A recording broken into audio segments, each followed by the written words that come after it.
Welcome back to HeroesCCL, presented by Wisdom. My name's Bahamut, joined by Grubby and McIntyre, and we just saw the members of Chili Mountain fall to simplicity in game number 5, Garden of Terror, after 4,000 hours of Garden of Terror, as that map has always gone along a little too long. But now, let's talk about what we're getting into next, and it's going to be Storm Esports versus Simplicity. And just before that, we don't like to scam here at HeroesCCL. I got a cookie for Bandit because you all hit that 17,000 mark as promised. So let's get all 3 dogs on. I wasn't jealous that Ralph and Logan were on. So Bandit, come say hi to stream. Come here, bud. Let's see if we can get a little high five action. There you go. One paw. Can we get another high five? Good boy. Thank you, everyone, for supporting HeroesCCL and for getting us to that monumental $17,463. That is because of your support at home. And if you'd like to support the prize pool, !prize pool will get you over to the Matcherino.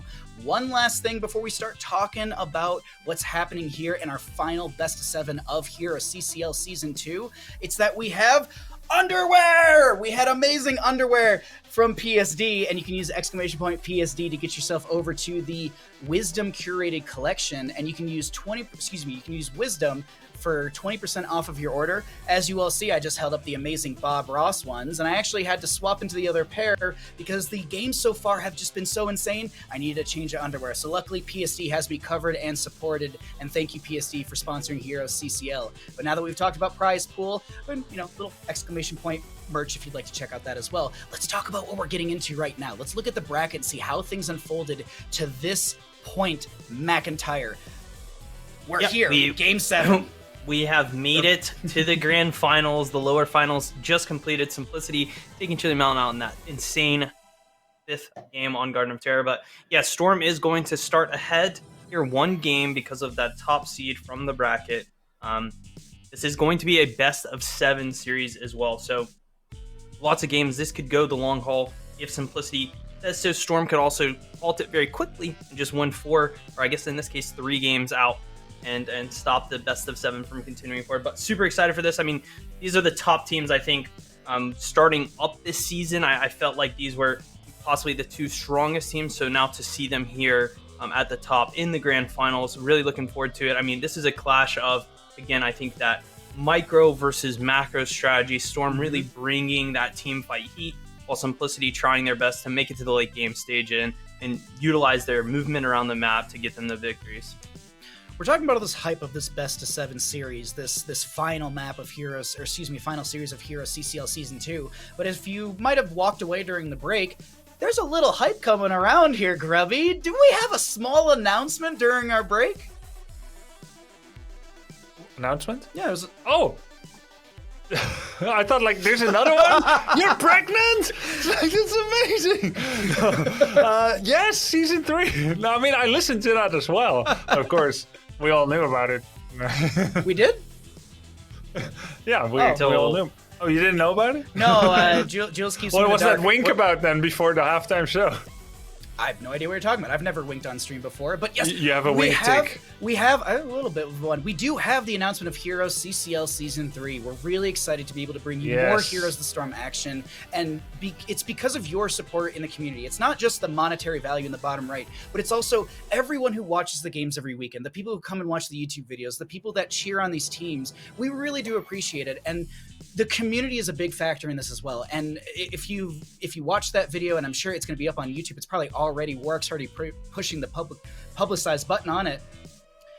There's so much information already there. There's not going to be forced drops onto the rosters, which is something a lot of people are really excited for. So we're going to have a little bit of difference in trading and the free agent pool, which more information will come out. Keep your eyes peeled to the HeroesCCL Twitter, as well as to just our Twitch channel, our YouTube. I'm sure there's more and more information to come out very, very soon. The website should have a blog coming out to detail more things like the dates of the season start, when you can sign up as a free agent. So thank you to everyone at home for supporting HeroesCCL. Thank you for supporting Heroes of the Storm, and thank you for supporting Wisdom for putting on such an amazing event. And I gotta say this personally, thank you everyone on the side of production, especially Jules Scott, who do everything in the background that you all don't see to make such an amazing broadcast. So thank you to everyone. All right, Joseph, I hear you. Thank you, Joseph, the man in my headphones. But you know what? He's also telling me we got some rosters to take a look at here. So let's get into this. Let's get into our best of 7, the final match of HeroesCCL Season number 2. We got Storm Esports, and we were talking about this in the break, McIntyre. Just the play from Kepi, the knowledge of BBJ, and the leadership of Bobber. Yeah, the synergy between this team, the player quality, it's all come together in a perfect storm for sure. And I think we really have seen over the season just how good they've gotten together, how flexible their drafts have been. And, you know, it seems like every player on this roster can make a play for their team if they need to, right, to win it. So really excited about this. We're also really excited about this series. The next team that we're going to be looking at is going to be Simplicity. We just got done watching out of that series against Chili Mountain. Yeah, this, again, the high-quality team, the victors of last season, Season 1 of CCL, stayed the same, continuing to improve together. As Lutano even said, you know, we are not going to play to the other team's strategies. We are going to continue to, you know, refine ours and make them respond to us. So really, really looking forward to it. And I guess, you know, we'll see who is the top team here in Season 2 of CCL right now in this grand finals.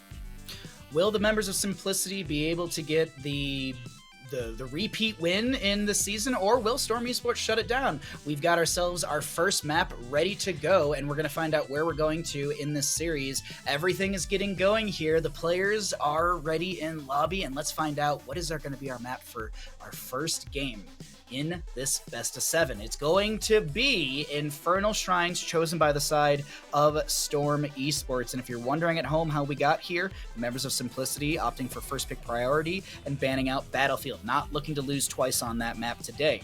Storm Esports, as always, and as they've done, I believe, all season long, yes, they have, banning out Dragonshire. So 2 maps that we will not be seeing. And I gotta note this as well. Battlefield of Eternity, Storm Esports, they're 6-0 on that one. So it's a nice little ban from the side of Simplicity. But still on the same notes on map wins and losses, Infernal Shrines, a casual 7-1 for Storm Esports, as we see the members of Simplicity with 2-1. Granted, these stats are not updated from the last series we had, so a little bit of difference on that. But either way, Grubby, we're getting ready to go into Infernal Shrines between these two teams.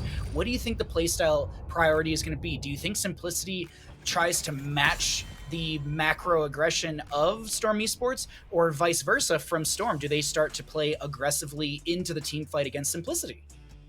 Yeah, Bahamut, I think both of those are possible, but if we go by Lutano's interview, Simplicity said at least that they're going to focus solely on their own strengths and make their own game plans. Not really worry too much about trying to counter what Storm is doing, but that doesn't mean to adopt ignorance and make it your altar. They are already looking to have different bans here going into Storm. Of course, what he said can be part bluster and part creating an aura of fear, and there has indeed been preparation for Storm, and they just don't want to share it. Very possible. All is fair in the art of virtual war in video games. As Simplicity ends up banning out Hager, Dayquaza's one of Dayquaza's main strengths here, and so good on this map. Another consideration here, of course, is maybe in the second half of the draft, Kepi's Mephisto. Yeah. This is going to potentially be a really, really big deal. He can play other things like Tychus and Hanzo. In fact, he's super flexible, but that's a huge monster looming. Well, the Tychus will be nabbed by the side of Simplicity. McIntyre, can you go? Ooh, Wait, maybe we don't see Mephisto. My question was going to be, is it possible, because I'm actually curious myself, is it possible to go in early Mephisto, or is it counterable, like such as Gorge and stuff like that? You don't want to grab it before that next ban phase.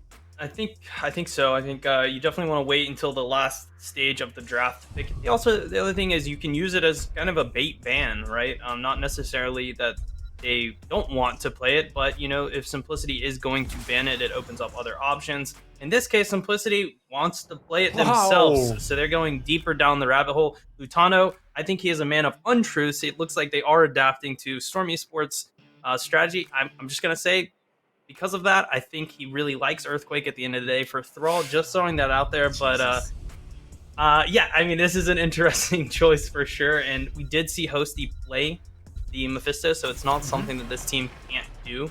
Right. But a very interesting start to a draft, but I think very strong for, again, the map Infernal Shrines.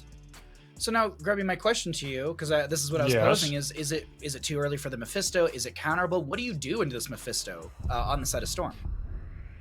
Stitches and Ubrak, Okay. Zagara, Devouring Maul are 3 of the major weapons to lock him in position, but as...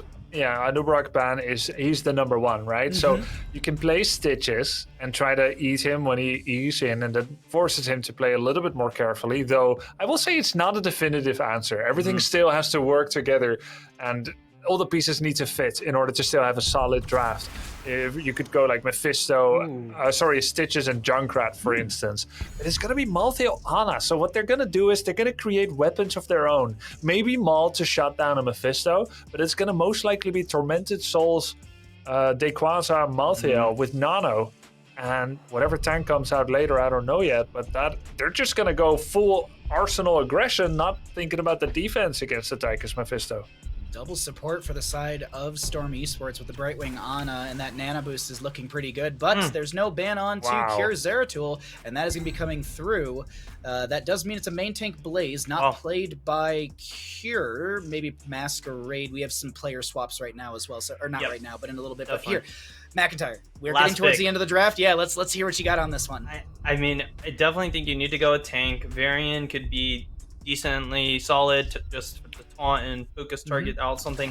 I'd like to see Lauber play something a bit more scrappy. I was going to suggest Murden, but I think main tank Dahaka on Infernal Shrines is actually Lauber special, and a character that I know he played even before this rework of the character, right? You just go the W talents and step forward, step aggressively, and with a double support on a map like this, I mean, he really will just be able to take all sorts of damage from the side of Simplicity. And this is obviously after the fact that Dahaka has just kind of gotten not necessarily a rework, but, you know, the inclusion of the kind of movement while he's under the dirt, the talent changes on a couple of his tiers, talents coming together, right? He has so much more build diversity, similar to how Blaze became a main tank after a few of his talents were reworked around. And we're even seeing that here with Simplicity, Masquerade on that Blaze. This is a spicy game, number 1 of this best of 7. I'm going to give it to, I think, this side of Storm. I really love Ana and Mathiel together. He's going to cause so much ruckus for the other side. See how it goes here, Infernal Shrines game number 1. Alrighty, McIntyre, thanks for the breakdown. We'll see you after Infernal Shrines as we got Storm Esports in the blue on the left with the 1-game advantage due to their run through the upper bracket. No, you've not missed a game, Twitch chat. We're getting into get map number 1 right here. Lauber on the Dahaka, BBJ on the Brightwing, Dequaza on the Malthael, IBTings on the Ana, and Kepi on the Zagara. Over in the red, we got Simplicity, Masquerade on the Blaze, Hosty on the Mephisto, Cure on the Zeratul, Legacy on the Deckard, and Tychus, played by Lutano. I was actually peeking at Lauber's stream right before we got into today's broadcast, Grubby, and you know what he was playing? Dahaka. He was playing Dahaka, and I was sitting there, I was like, this isn't going to show its face in the best of 7, will it? Well, it is actually going to show its face immediately. He's going to be popping up from that burrow, that brush stock, and saying hello to all of us. So let's see how things play out. But when I look at the 2 drafts, it's very, very interesting from both sides. There's a lot of blow-up potential. There's a lot of siege. There's a lot of macro. And when I look at the 2, it's what McIntyre discusses a lot. Micro versus macro. Look at the 2 drafts. There's so much single-target blow from the side of Simplicity that can happen on the side of Storm. But Storm, their rotations, their wave clear, their camp clear, very, very strong. And so me, personally, I'm going to give this over to Storm as Cure almost falls in top lane. What do you think here, Grubby, getting into Infernal Shrines? There's so many interesting layers here. We're actually getting such a treat here from... he didn't use the bush to get away, but he's fine. He's totally fine. We're getting such a treat here from the players because these are drafts you only see once in 1,000 games. Maybe a little bit more after the influence of CCL spreads around into Storm League. Maybe in Silver, they'll be like, hey guys, I got this plan. Let's go see... No, people don't make plans. Never mind. I'll just stop that right there. But seriously, like Dahaka, main tank, and then Brightwing on that Zagara. This is insane. We wouldn't have seen this. And on the other side, Mephisto second pick. A lot of cool stuff. Very clutch heal there by BBJ saving Rayquaza. No victims yet, but a lot of firepower from both sides. IB Tings with a few of those healing darts as well to make sure that Lobber stays alive, and this double support is doing work for the side of Storm Esports. As I would say, the map isn't being won out, but the rotations, they're faster, more controlled by the side of Storm Esports. If Cure falls in this top lane, the siege value is actually going to be pretty difficult into him, and he actually is trying. Oh my god, Cure, that is risky to step in. I guess Legacy was rotating up, but wait, what? What? Potion? Oh. Fort, damage, healing? No, it's fine. He saw that. Legacy, just Kier's like, no, Legacy, I'm not going to pad your stats. I'm not going to try and get your stats over BBJ's. You're going to have to do it yourself. No, I'm just kidding. But I can heal myself, you jerk. But no, it's that was pretty close. Yeah. Exciting stuff. You asked me a prediction, I'm going to give it, no cop-outs, under a sea of words. I'm actually going to go with Simplicity here. Okay. I believe in Cure's Zeratul, despite the existence of Polymorph, Sleep Dart, and what have you. It's double support. I haven't... Do you want to revise, or are you good? I'm going to go with Storm. Okay. Double support is too good. All right, let's. No, I'll stick with my guns. Okay, I'll stick with my guns. We're you and I are a little split. I believe McIntyre called for a Storm win. I actually might have misremembered, but either way, let's go ahead and see what happens here for our first objective phases. It seems like it's Simplicity giving this over to Storm, and as I mentioned, it's going to be an Arcane Punisher for mid lane, and this is good siege potential. Lobber going to clear things out in top lane as we got that little Kyle Ferguson spray up there. A little Rainer spray. Too bad it doesn't come with the voice. This is Jimmy. Kyle voice. Could you imagine? Oh my god, if it was Kyle Ferguson's voice, 10 out of 10, even better. Sorry to the voice actor of Rainer, but yeah, Kyle Ferguson, you went out on that one. But now, objective phase. It's here, ready to go for Storm. Grubby, what is the siege value going to look like? So it's an Arcane Punisher, Frozen being the best. Zagara's going to throw Banelings. You got to question how much follow-up potential is there? Is there Sylvanas? Is there an Anubarak? And, there isn't. And how much counter damage is there? Only Mephisto for now. So I think we're going to end this with maybe a 60% forward. About 60% forward, I think, would be the average result.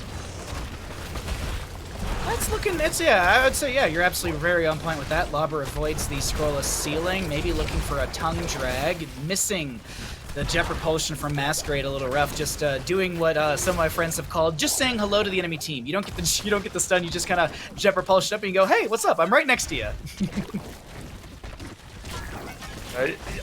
Sorry, I was just calculating the percentage of the fort. It was 61.5%. Okay. So Grubby, slightly over the average for Simplicity. You might need to get a cleaning cloth for your crystal ball. It might be just a little scuff there. It might have been hard to read the 1.5% off of that 60, but I'll retake my percentage. Statistics course here for Heroes of the Storm. I would flunk out. Not when you're wearing PSD underwear. It gives you the best math while you're comfortable. Is that actually true? I mean, my caster math has been on point today, and I'm wearing PSD underwear, and that's the only logic I can apply to it. Coincidence? I think not. A little bit of poke value through the bottom lane from Kepi on this Zagara.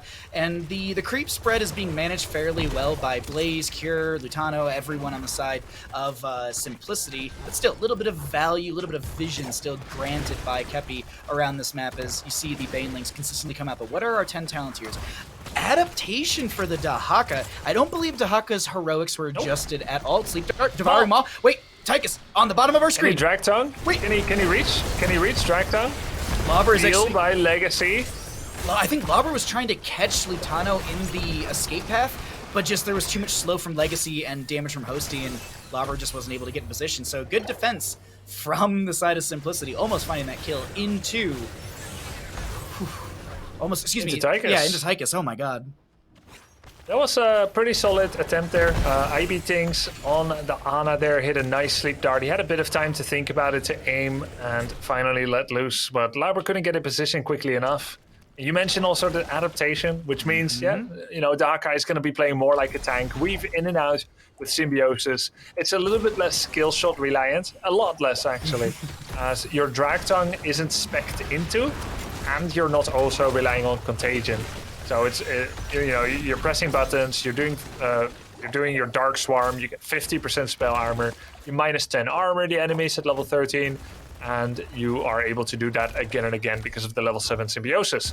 So then why Dahaka? Well, he clears wave like a beast. When you go double support and you go with a tank like Muradin, you get serious issues with wave clear. So I feel like it's kind of like a... Jesus praise. It's kind of like a suboptimal tank on someone that probably doesn't have loads of experience, though presumably enough, just so that you can have a tank with wave clear. What do you think of the Consumed Soul at 10 for the Mephisto? Is this due to the fact that there's not kind of that Diablo Wombo combo, or not Diablo, the Mei Wombo combo we saw on Infernal Shrines up against Chili Mountain, where it was the ice wall into Durance into blah, blah, blah, blah, blah to kill? Do you think that's the reason we're seeing Consumed Soul for also a little bit of precision and poke? There's two reasons you get Consumed Souls, usually not for its primary strength, usually for when Durance is weak. There's two reasons. One, enemy has weak healer that cannot heal everyone equally, like a Brightwing can, like a Stukov can. Lily, for instance, or Morales cannot heal everyone. Then you can go Consume Souls to punish them. The second reason is, if there's a really easy way to cleanse Durance, and there is, Ana at level 13 can go for the anti-root healing dart. Yeah. First rights on Blaze. There is the Malthael going in with Nano. It's not tormented. He does have last rights. That doesn't mean that Malthael isn't strong still. He still has that Death Shroud, W build, the splash damage, everything except Tormented Souls itself. Here's the Durance that's going to help Zeratul also set up on Ana. Zeratul goes in on Brightwing, gets him pretty low. BBJ taking a lot of damage there from Hosty, and Cure is just harassing the backline mercilessly. Adaptation used by Lauber right there. As you saw that little blue glow around his model. Phase shift from BBJ will be coming through onto Lauber, and the objective phase will go over to the side of Simplicity. This is going to be a Frozen Punisher, second Punisher of the game, and as you mentioned, Grubby, one of the best Punishers to siege with. Unfortunately, the Kepi Baneling Barrage will not connect. Lauber trying to eat the jump, does manage to bait that over the wall. Lauber trying to back away, does have that burrow, doesn't get hit by the scroll of ceiling of the Deckard Cain, and this fort front gate will fall. What values found beyond that? Does Masquerade try and go for a Jet Propulsion? Bell Tower, excuse me. Top lane fort locked down for a second or two with this Punisher. Dahaka gets jumped on, 19 seconds on adaptation, and this is going to be a little more than 50% of the fort going down, but Lauber's so very low, he's going to get picked off as well. That's a nice kill for Simplicity in map 1 of this grand finals best of 7, and with the kill onto Lauber with no main tank here, free fort for the side of Simplicity. Meanwhile in bottom lane, meanwhile in bottom lane, Cure trying to dip, dive, dodge, and get around this enemy side. Last rights, it's available, it's applied, and it's not going to get a kill. Damn, that's typical Cure. Yeah. Just tested his limits. Got auto attacks on the camp just to get this blink back. Was pretty sick as well. A nice result for Simplicity. They're now up a fort. And the way that Lauber died there, though, that feels like it feels like, you know, he didn't play the Dahaka as much as others. He's doing what the team needs. But that was like an uncharacteristic death where you're kind of just not fully aware of the limits. He had already used Burrow. He has two healers with him, got locked by the Frozen Punisher, and then just kind of died ingloriously. That was the first kill for Simplicity as well. But overall, totally fine. On the one hand, you've got Mephisto and Zeratul scaling with damage in a progressive way. And on the other hand, you have the global of Brightwing and Dahaka scaling in macro. That gets more and more impactful as the game goes on. So we do have two different types of strength here. And it's going to be real interesting to see how this shapes up between the level 16 to 20 situation. We're looking at a pretty good spot right now. Purifying Dart's actually for this Ana. Healing Dart removes roots, slows from the target, and heals for 20% more when doing so. So, because Smelling Salt's at 13, right? Yeah, Smelling Salts would be better into Blaze Jet Propulsion, but this one, even though you can't remove slow from Blaze's oil, you are doing the 20% bonus healing all the time. Grubby, I want to say something, and it's going to sound a little toxic, but it's just, this is my job as a caster. I'm watching things. Masquerade hasn't made many Jet Propulsion connections. There's not been a lot of really, really good ones. Like, there's oh my god, Grubby. Yeah, I mean, you said it. I mean, yeah. So what's I have not like specifically been paying attention to that. What do you think has been going wrong for him? It's just it's shy every single time. It's just shy of the connection. So I don't know if it's one of those things where there's a read from Storm and they're seeing this come through, like seeing those jet propulsions like lined up or whatever. And I'm not saying they've missed every single one. I'm not trying to say that about Masquerade. It's just the most critical moments in some of those potential picks. They're missing. They're just shy. They're, as I said earlier, just kind of saying hello to the enemy team. And so I worry, does that affect the late game? Is that going to be a critical factor in Simplicity playing this map? We'll have to see how things unfold. And we've been talking a lot here. Oh my god, Lutano. We've been talking a lot here, Grubby. We haven't heard from these teams. You want to jump into some Storm, some Simplicity comms? Which one you want? Storm is new to the match here, new to today. So let's hear from them. In we go. He used his ult. I'm coming. He's shoving out top. We should walk in. No Zera. Yeah. Get Go ahead. MyIntyre. MyIntyre doesn't matter. Top side. Yeah, I'm looking at Zera when he comes in. I poly. I'm fine. Just holding poly for Zera the whole time. They used Odin.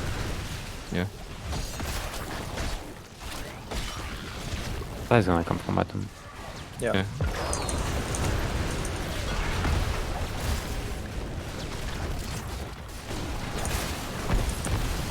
I want Zera in depth. From here, he goes on you. Need a focus shrine. Yeah. One shot. Poly on Zera. You're fine. I got him. Zera's dead. Yeah. They bunkered. Play out. Speed on you. Probably gonna get jumped, I think. Should be okay though. Top one is. Poly? Kill him? I got here. No. Not a lot of big calls, not a lot of super aggressive or loudness coming out from Storm Esports. I was a little surprised at their quiet. I'm really surprised. Like, there were so many moments where I was like, no mention of... I mean, they all can see Consume Soul happening, but there's no conversation about a lot of these things outside of holding poly for Zera. Got Zera, which is cool. You trade out Malthael for Zera tool, but you still lose the objective phase. You lose your fort front gate and the fort through bottom, or mid. Yeah, I hope it's just a case of them going in cold. Maybe. Of you can get as many scrims as you want, but does it really get the blood going like an actual match? It's true. For me, as a former competitor, nothing got my blood going as much as a loss. Like one map loss, and I'm like, okay, now I'm fired up. Sometimes a win was enough, like one game. Sometimes you get a really good practice session where someone drives you to the edge, defeats you, and then you're real warmed up as well. At least that's how I work. Sure. And sometimes you don't get the best scrims, and you know, you can tell people aren't trying. They're just playing for you. They're not playing for themselves, and it's different. It has a different quality. That sounded very quiet from Storm, and that does make a difference sometimes. Having said that, they lost another fort. Level-wise, they're still fine, but they need to get a bit of that pizzazz going into the next fight. Is it 20 talent to your advantage? We're going to have to see, though I do want to note we do have the tunneling clause for the Dahak at level 16. I think Lauber wants a little bit more maneuverability while using that burrow, increase the movement speed while burrowing to 125%, which is just shy of mount speed. For anyone wondering, mount speed is 130%. But now, bottom lane, is there a play into Tychus? Lauber looking for it. He can't get it. And he's so slow. He's just going to use tunneling claws, and I'm just going to update myself on the cooldown for that. Sure. 20 seconds. 20 seconds. Yeah, I keep forgetting as well, because I know there is a cooldown reduction if you go into the Lurker Strain, which had... I was reading the patch notes on stream, and someone in my chat was just like, man, Lurker Strain has just like 16 different things happening. It kind of does. Like, it's like you pop out, you deal damage, you slow people, you're invisible. You also have a passive cooldown reduction. It's like, oh my god, what is... It's true. They really put a lot into Lurker Strain. And there's some cool values with that, but right now, it's not going to be the priority. We're going to be seeing Symbiosis still. Every time Darkstorm damages an enemy hero, reduce its cooldown by 0.4 seconds. And HeroesStalker, actually, right? Level 4 we're talking about. Well, I'm sorry. Yes, HeroesStalker. My apologies. Yeah, I'm flipping talents around as I was rereading. So it's like bonus healing when you get like a takedown, But you also gain essence from hitting Yes. enemies with Dark Swarm. That's why that one is so important, because it's Dark Swarm build, right? And it's I'm so tempted to go for that Lurker Strain because it's minus 6 seconds on the cooldown. You get a slow, a damage, a stealth, and a knockback. I wonder. I want to try it out on a map where I'm definitely doing a lot of like PvP, and there's a potential gank into me, like Towers of Doom. Like if I'm doing double soak to Haka job, maybe that I take it then. So in case I get dove, it's considerations into my own game in the future. What we do need to talk about is this next shrine. Top lane going to be an Arcane Punisher. I believe this is third Punisher of the game. Maybe the Third or fourth? I'm it's drawing the a fourth. I blank. think it's the fourth. Okay. It's the fourth, and it's going to be an Arcane Shrine. And right now there's a little bit of lane equality. Better. There is no fallback point for Storm. Yeah. Meaning that, for anyone wondering what Grubby means, meaning the fallback point is all the way to their keep or to their keep because they can't go to mid lane. Whereas Simplicity, they've got this fort front gate. Well, they got one tower on that, but they still have their well. And that sustainability in an engagement like this, that's huge. Let's see, Tongue Drag misses from Lobber. There's going to be a Mephisto going in with that Mimic value. 20s are here for both teams, and we also have the upgrade on adaptation for this Tahaka. Endurance of Hate will be, Consume Soul coming out from the Mephisto. Gonna get the slow, gonna get some vision. Lobber taking a lot of damage, just pop the adaptation. He's gonna get so much value from that. BBJ comes in with the phase shift, but Lobber's health is still chunked quite heavily. The objective phase working in favor for the side of Simplicity as Lutano needs to back away on that Commandeer Odin with the big red button. And the Zagara, Devouring Maw, did not connect. Let's see, Grubby, how things play out as Storm really need to step up on this objective phase. And we have Cure sharking on the left side here, creating space by its very presence. 13 versus 33 in skeletons. Storm needs to jealously guard the rest of these skeletons. They're ours, our calcium. As Simplicity just needs a bit. They go in big time on Dahaka. Dahaka will not survive. Lauber falls. Last rights on Litano will only take a bit of health off. Maltheo has returned instantly. Lauber will not be so lucky. And Simplicity, as they say, to the victor go the spoils. They're gonna get an Arcane Punisher on an open keep. An open keep with no walls anymore. There's definitely a chance that Simplicity ends it right here. You want to jump into the comms and see how they're playing this? Let's go. In we go to Simplicity. Well, actually, it's gonna I have sleep. Yeah, no one can jump this. Make sure we It's gonna disengage off the bunker, off the Malfield Torment. Or Malfield. I'll look to Emerald, whoever takes the jump. Okay, never mind. This is... We can pressure core. It's still Yeah, we have full. to press core, we have Doc to is press 20. Yeah. I go core. I'm just zoning back line. I have Emerald for I'm next playing jump. mostly fight. Can we just all in Yeah, core? I'll see... Are we I think we core. We have one. I'm all in core. I'm on All in core. core. It's core. It's the only core. Yeah. We have it. I'm dead. John Cena will It's finish all in it. core. We have it. Well played. Good job. Good shit. You know you could... Just like that, Grubby, McIntyre, we are going to see Simplicity taking game number 1 up against Storm Esports, equalizing the 1 game advantage that the members of Storm Esports had going into this best of 7 grand finals. And when we take a look at the stats here in just a second, I got to get your thoughts on this game here, McIntyre. When we jumped into those comms, did that signify anything of the level, the where Storm Esports at, or am I reading too far into just what we heard for that brief moment? Because it didn't seem like the Storm Esports from previous weeks. I think Storm's comms in general are fairly low. I don't want to say low, but Sure. you know, it's mostly just BBJ and Lauber talking, and that's a strategy that works for them, right? So I don't really think there was anything off with their comms. I think this came down to mostly a kind of draft, not diff, but the Mathiel just had a really hard time stepping forward onto the objective. And I think time and time again, because of the double support that Storm had, getting the pumps, the skellies, the skulls, just winning the objective in general was very hard for them. And even when they postured and made sure that Cure on the Zeratul wasn't able to really do much in the fight, right? They were just slowly but surely losing the objective, and it felt like that was kind of what happened every single time, right? And they just couldn't figure out a way to stop the Tychus from hitting Odin and hitting the Shrine, right? They couldn't figure out a way to stop Mephisto from just blinking in, doing some damage and blinking out, and it was just like a very slow loss. While I don't think that they necessarily oh, that was definitely the play where they lost, right? I don't think that ever happened this game.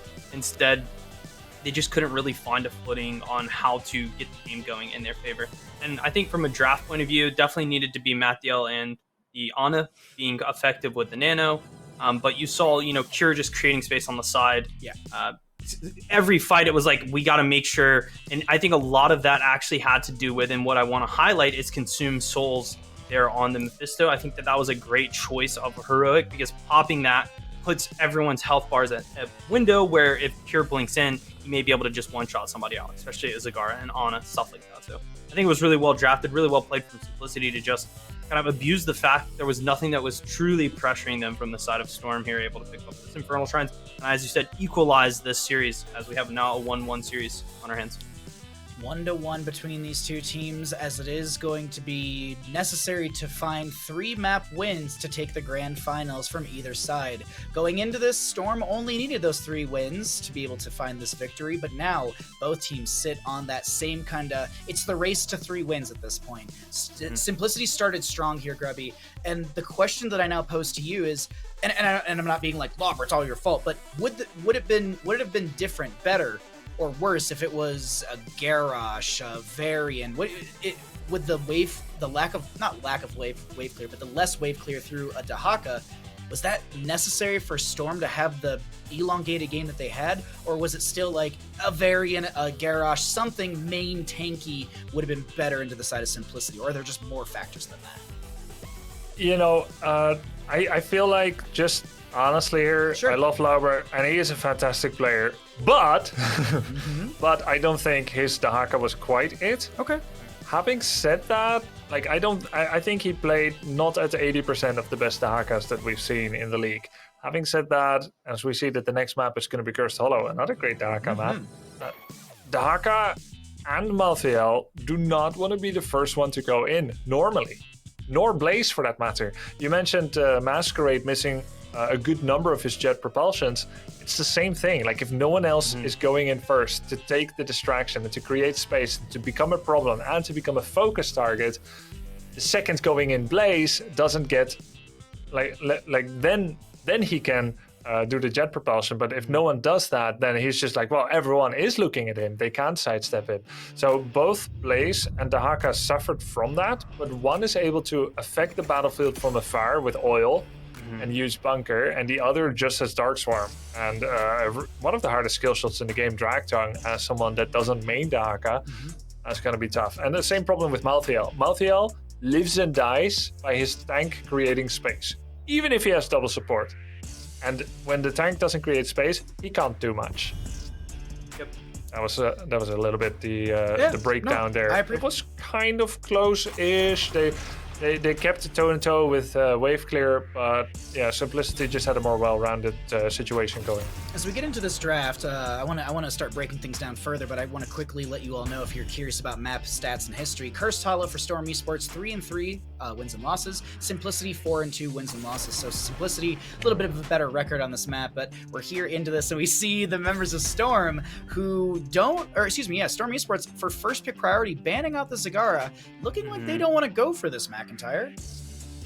Yeah, it may have been they played it that game and they're not feeling it as much. It may be that on Cursed Hollow, it's not what they want to play. They have a strategy prepared already for the map. Either way, it is off the map, as well as that Junkrat. We continue to see, Lutano play it to success.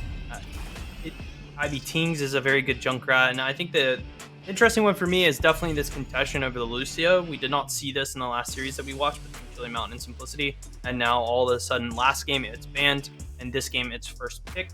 I think that is very interesting, as well as Simplicity. Now that they're not first pick, they're getting rid of the Tychus. Is he that oppressive, right? We were talking about counters for it, one of them being Blaze, and I think it's called Nano Machine Coding, or the level 7 talent. Oh no, I'm thinking of I'm thinking of Sergeant Hammer. I always flip those two talents. My apologies. No worries. It's the attack speed when the oil is placed onto somebody, right? And that maybe is an answer, right? Joanna is another one, but they're just choosing to not play against it, or they just do not have a response to it. Just very, very effective has been all of these games. But yeah, we see Simplicity taking up that Diablo Brightwing great duo, amazing on the map, especially the Brightwing pick, and the response being the Grey Mane Blaze from Storm, very strong duo with the Lucio as well. They can be super aggressive on the map. I think this ban is great, actually, from Simplicity, getting rid of the Abathur. It's not something, we were taking it back to the, I think you were talking, they're like characters that are special, right? I think we're going back to that area now, getting rid of both Abathur and Medivh. So I think that this is really cool to be mindful of. Map to map, strategies may look the same, but there are worlds, especially on a map like Curse Hollow, where things like the Abathur, things like the Medivh are very good. So really heads up play from both of these teams to ban them out. So I had to see, I was like, is there any consideration of Mephisto here? It's just been good so far, but it's a different map, different playstyle, a lot more global, so maybe it's not the priority. And speaking of globals, Falstad, and I've been able to see the draft chat, and I just keep seeing Lobber spam Tyrael Smiles, as that Tyrael does come through. I didn't want to potentially spoil anything, but Mac, the draft is all unfolding in front of us, and I want to get your thoughts as we get this last pick from Simplicity. Who do you think even wins this game? Because I'm heavily leaning into Storm. I like their draft quite a bit. Depends if they pick something that can take the Tyrael out and kind of put the pressure onto Lauber. I think Tracer's a really good response. Tracer is not really worried about any sort of stun when shooting the Tyrael, right? So she can step up pretty freely and just shoot him, especially if she has the Brightwing with Z up. However, there is so much damage on the side of Storm with that Greymane, that Lucio, the ability to chase down. I think that they could find success in that. I mean, it's Curse Hollow. I feel like I'm a broken record when I say that this map tends to always revolve around the fact that the boss exists and the team that can win it is typically the team that can win the map. It's definitely leaning towards the side of Storm with the Tyrael pick up that Holy Ground, Falstad with the Gust, Lucio with the Boop, right? So many ways to get people off of the objective. However, Simplicity does have the response, kind of the proactiveness of that Tracer finding picks on the map. Sylvanas getting split pressure when people are not around. And yeah, I mean, they can still, maybe hammer someone off the point with a Yrel when it comes down to it at the end of the day. I think it's going to be an interesting one. It's going to be kind of, in my mind, the Lauber versus Tracer matchup. I'm going to give this one to Simplicity. It looks like they're on a roll. Call them butter. That's going to be it. Curse Hollow, let's get it. Alrighty, McIntyre, thank you for your breakdown, and always thank you for the food analogy right at the end, sneaking that one right in there. Buttered biscuit, oh, that's very right, or buttered roll, excuse me. Anyways, we got Storm Esports in the blue. We're equal here in this best of 7 series with BBJ on the Lucio, Ivy Tings on the Falstad, Lauber on the Tyrael, Kepi on the Greymane, and Dayquaza playing the Blaze. Over in the red, we got Simplicity, who McIntyre believes is on a roll, has the momentum, and I wouldn't disagree with him, as they did beat out the members of Chili Mountain just a moment ago in that previous best of 5. But Hosty on the Sylvanas, Kira on the Yrel, Legacy on the Brightwing, Lutano on the Tracer, Masquerade on the Diablo. I already called for a Storm Esports win. The Tracer, it's difficult to go up against. Hosty, there's a lot of counterpoints that I can make, but I'm trusting my gut. I'm going to go for a Storm Esports win. What's your breakdown, thoughts, analysis, and even favorite cake, Grubby? I used to like apple crumble, but I think it's a thing of the past. So good. I mean, I still love it. I've had some bad ones. I've been hurt, but overall, I still know that the best one are worth risking your life for. So I'll stay with the apple crumble for now. Okay. In terms of the draft, cool little move by Simplicity. Can they get the EQ? That would be the most powerful, but Simplicity got zoned out by BBJ's Soundwave. When it comes to... Let me first start with the prediction. Sure. I think Storm Esports has the better one here. Okay. I'm going to go with them on this prediction, and here is why. Tracer is a comfort pick for Simplicity and for Lutano. He's fantastic on it. But I think this is not the scariest team to go into Tracer with. Tracer can be countered with Polymorph, Varian, and Hammer of Justice and whatnot, but very much of it is actually having bonus movement speed against Tracer and having layers of protection. Tyrael offers both. I think Tyrael and Lucio and Karazim are among the top Tracer counters, as they can keep up with her speed, make sure that she cannot step up for free, and that when she does step up, it will cost her at the very least several blink charges, if not her recall, which can be followed up on with the speed that you have. Really, the death of you against Tracer is when you cannot follow her, where you can stun her once or twice, but if she gets a cleanse and a recall, she's gone forever. Greymane, Lucio, Tyrael, Falstad, all of them can follow her really, really well. I would agree with you. Tracer trying to put pressure onto IB Tings and Lutano not able to find that kill through the top lane. Also want to note really quickly for anyone at home, we did have that patch this past week, and there were some other changes we didn't fully talk about because it wasn't relevant at the time. But now, Lucio, Mixing Fire level 20 has had the Unstoppable on Lucio removed, as well as the damage onto the enemy hero hit. What it still does, you're still able to high-five the enemy heroes, reducing the healing they're able to receive. So that factor is still there. Do we consider some other heroics, or excuse me, some other 20 talent tiers? It's hard to say because healing reduction in Heroes of Storm is massive. There's not a ton of heroes that can do it, and being able to do it, every like 15 or so seconds into the enemy side, really good in favor for the side of Storm. It's a big factor for me as Lutano, Kier is constantly having his Avenging Wrath jumps, which is Urel's main source of wave clear, denied by BBJ. Look at that, 3 in a row. 3 times in a row. BBJ with the support play of the day. It's a very nuanced thing, but me personally, mechanically, that is such a supportive thing to be able to do. So your wave is pushing up more and more. Maybe McIntyre considers that one as the PSD support play of the day. It's pretty sick, and it's just a showcase with small rewards, but with far-reaching future potential consequences. As Kepi pretends to be out of position into Tracer, knowing Kepi can be saved by BBJ. Can he? But actually, Legacy shows up here as well, and one had the support that actually made the difference. It's Lutano. It was a cool play always from Storm to actually send 2 bot, bait the Tracer one-on-one, the 2 versus 1, with hiding Lucio, but Legacy was up to the task, and now it's a push by Legacy and Lutano, the very thing that Storm wanted to achieve in the bottom lane.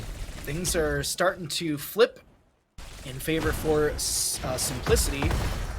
Still an objective phase stalled out through top lane, and I gotta say, Cure Masquerade doing a phenomenal job of stalling out this top lane. Hosty was soaking up a little bit in mid lane, and we will see almost a level lead over to the side of our Simplicity crew, but is that really true? Is there some, waves that just need to be caught? And that's exactly it. So a little bit more like a quarter level lead.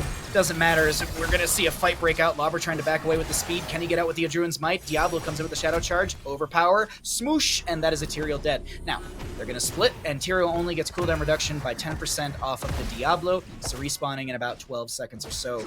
Right wing trying to get the channel here, but Legacy will be interrupted by Dayquaza. I don't know if you continue into this, Dayquaza. You might be giving your life for a channel denial. And yeah, that was the final stall there. And Lucio also got other changes, by the way. Whoa.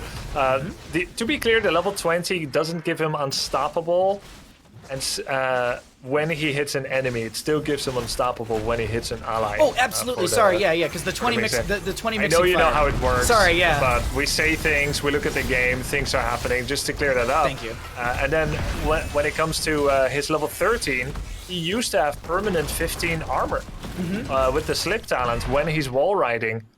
Now he only gets it when he's wall riding and next to an enemy hero.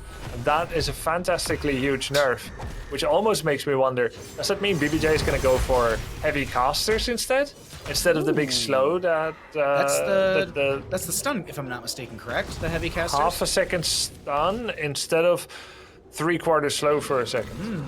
I'm excited to see if that's a possibility. We will have Storm Esports going for this boss in the bottom left of our map. Another objective phase up and available. This is actually the second one of the game. I know you're like 6 minutes in, level 10s. Well, that top lane got delayed out for quite some time. Masquerade checks the bush, will announce his arrival. Dayquaza looking for the slow. Jet Propulsion will connect onto this Diablo. Ivy Tink's looking for an angle, as this is an auto attack build Falstead. This auto attack build was nerfed at level 1 and level 7. We can look at that later because the fight still looking good for both these teams. Cure looking to maybe Avenging Wrath out. Pulse Bomb goes onto Dayquaza. He's trying to back away. Huge Wailing Arrow. That's going to be an Apocalypse from Masquerade. Gus comes out to split the enemy team. Dayquaza getting very low. The Divine Shield, the Sanctification is going to be used. And this is Cure maybe getting chunked. No, it's not going to be enough because the Ardent Defender comes through. Greymane goes down. Simplicity are just taking down member after member of Storm Esports, and Masquerade will have the channel. Though, boss in bottom lane finds it's going to find all the forts. So that's a fort for 2 kills and an objective. Is there any world where you rush top? No, you can't. The waves are pushed. Top wave is pushing. Bruiser is pushing. Boss is already kind of being cleared. You can't go for top boss. as Storm, especially since Greymane was still dead. So Storm is going to have to accept that there is no fallback point, and we look a little bit into the future, and it's like, hey, that tribute is in an atrocious location for Storm. Plus, all the objectives are centered around it. You don't have the percentage damage from Falstad level 13 yet, nor Holy Ground from Tyrion's Lauber. Lauber's Tyrion. Tyrion's Lauber, nice. So where do you go from here? I feel like Storm is faced with an incredibly difficult position, where kind of just deathballing and trying to get a cure is the best play they have. But Cure knows that. Cure's got the read, or does Cure have the read? Or does he? There's a lot of damage onto Cure. He's going to get bopped around. The face shift from the Brightwing will come through just in time. There's a lot of body blocking, but Cure gets the Avenging Wrath over the wall. Lutano comes in as well, but is not going to step in. Actually, there's going to be Tyrael getting caught. There's a Pulse Bomb onto Lever. He's taking a lot of damage. Sanctification is up and available if they want to use it, and Masquerade will be the chase target. Speed coming in favor. There's going to be the Sanctification to make sure that they can dive onto Masquerade. Masquerade does have full souls, and those will be reset. Diablo down for the next second. Dayquaza gets the channel stalling. Oh no, the stall comes through from Hosty, but was Hosty too far forward? Yes. Yes, he was. Recall from Lutano. The chase comes through. Greymane goes for the throat. Not able to find the kill. Apocalypse from Diablo comes through. There's going to be a gust from Falstad. Cure will be the target. Lauber so very low, living with no health and no mana. But actually, I misread the situation. The curse was not channeled by Storm. And somehow, some way, Simplicity steps in because there's a few low health bar and mana bars for this Storm crew. But it's not over just yet, Grubby. There's so much to gain for Simplicity to fight 4 versus 3. They have Absorbent Defender still for URL. Bruiser Camp is pushing mid. Siege Camp is pushing bot. They still have Talent lead. This is, as said, extremely difficult for Storm. They do have a good stall location, and they're stalling for all they can.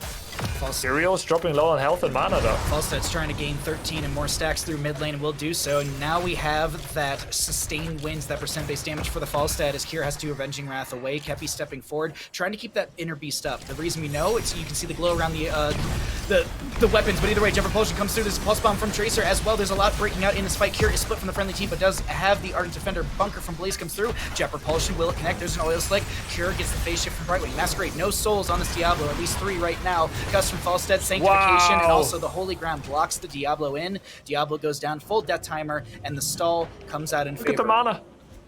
Look at the mana on everyone on Storm. It's just a hope and a dream of amount of mana. But in bottom lane, what was the value from the Siege Giant camp that pushed the entire time? Pretty much the fort front gate, as well as 20%, 25% or so off of that fort in HP. But now look at the Blaze on the top right of our map. Are they going for the boss play? Is it a feign?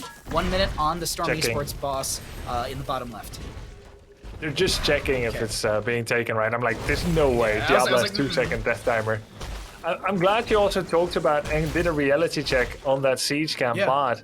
It can feel so discomforting when there's a Bruiser and a Siege Camp pushing to the point where you feel like, hey, team, good luck. Good luck with the 4v5 stall. I'm gonna clear this because it's uncomfortable. Yeah. But when you actually have the freedom of mind to let it go, you realize it didn't do that much. Yes, it is value, but not as much as winning or losing the tribute. This is sick though. Simplicity doesn't need this tribute.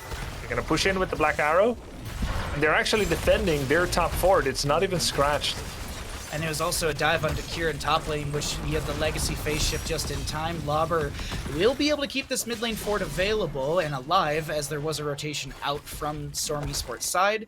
And with that, there was enough of a threat to Diablo and crew. Masquerade still 11 souls out of the 100, so no buyback or rebirth, I guess you could say. Either way, he gets the respawn a lot faster, 5-second cooldown or death timer, instead of the probably somewhere in the 30-40 seconds right now. But bosses to be traded out.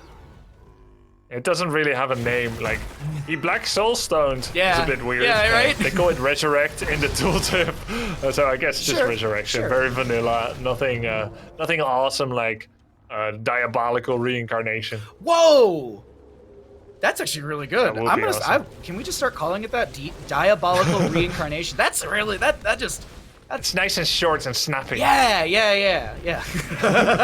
I'm sure the players will say that instead of pumps. But now, here we go. 16 talents here's looming on both sides. This is curse potential for either side. Boss and top, boss and bottom. Who's going to win this out? Zoning looks like the priority from Storm Esports. The bosses are the real winner here. They're finally not being taken down as they're pushing. It's all they ever wanted.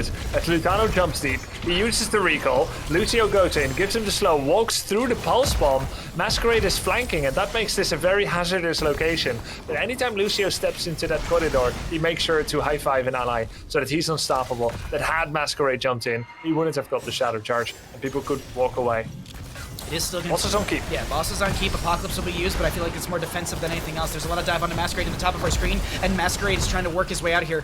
Haunting Wave from Sylvanas. She does have Wailing Arrow available, but now Cure is going to use the Ardent Defender and Avenging Rat to get over the wall. Oh. Tracer sneaks the curse! Lol.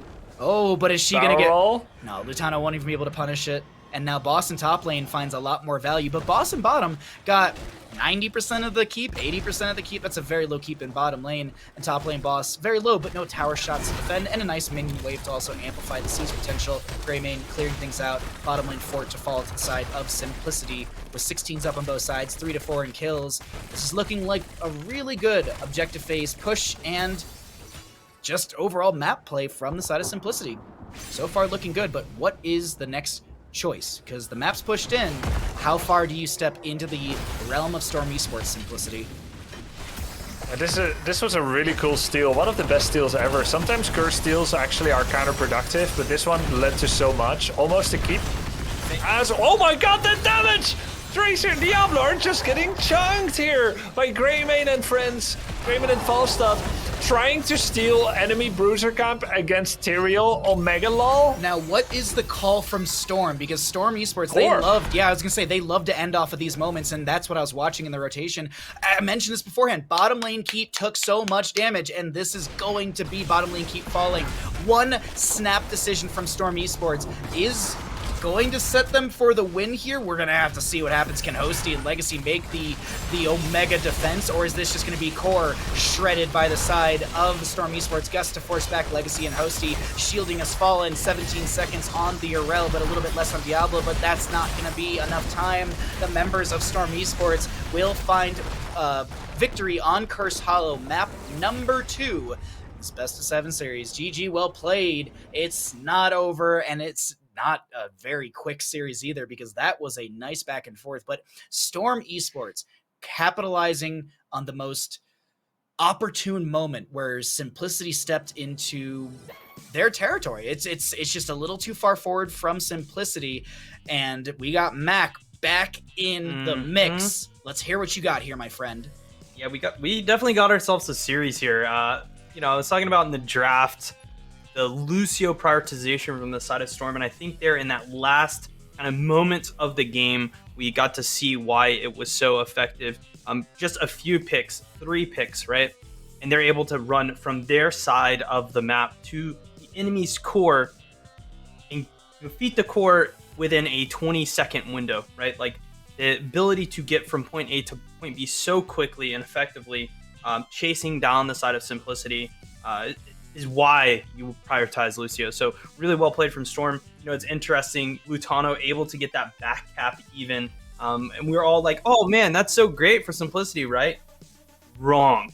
Not great at all. They're not able to push with that curse. They're spent their entire curse defending their base, right? Not where you really want to be, and then Storm just capitalizing there in the middle, finding those picks again and able to core. I think showcasing why getting the boss when they got it, timing their pushes in the bottom lane is so important for Curse, because you open up those opportunities, guys, to win. Make sure when they arise, capitalize on them. Storm continues to do that here, taking the victory, 2-1 in the series. Can't really wait to see what map we got next, but we got a break, Baha? I'm sorry, Mac. You're gonna have to wait, because we're gonna take a slight break, let these players rest up, get some more water, maybe change their PSD underwear, because it's an intense best of 7 series. This is the HeroesCCL Grand Finals, and when we come back, we're going to find out what map we're going to go to. Can Simplicity equalize again, or will Storm Esports start to gain a lead over the side of Simplicity? The games are on, and we have a lot of great action for you all at home. Don't go anywhere. This is HeroesCCL presented by Wisdom.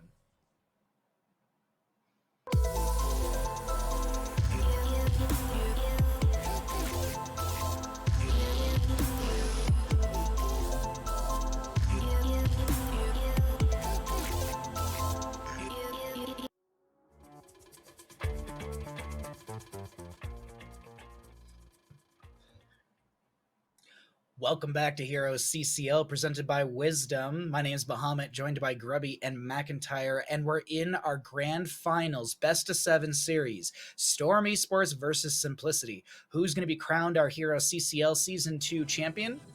We're going to find out this afternoon, because we're here, we're ready to go, and we're going to get into our next map here. And let's find out, Grubby, where we're heading to for map number 3.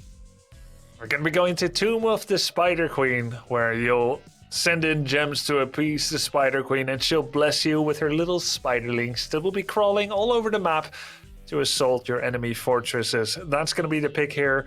In Tomb of the Spider Queen was played just now in Simplicity versus Chili Mountain.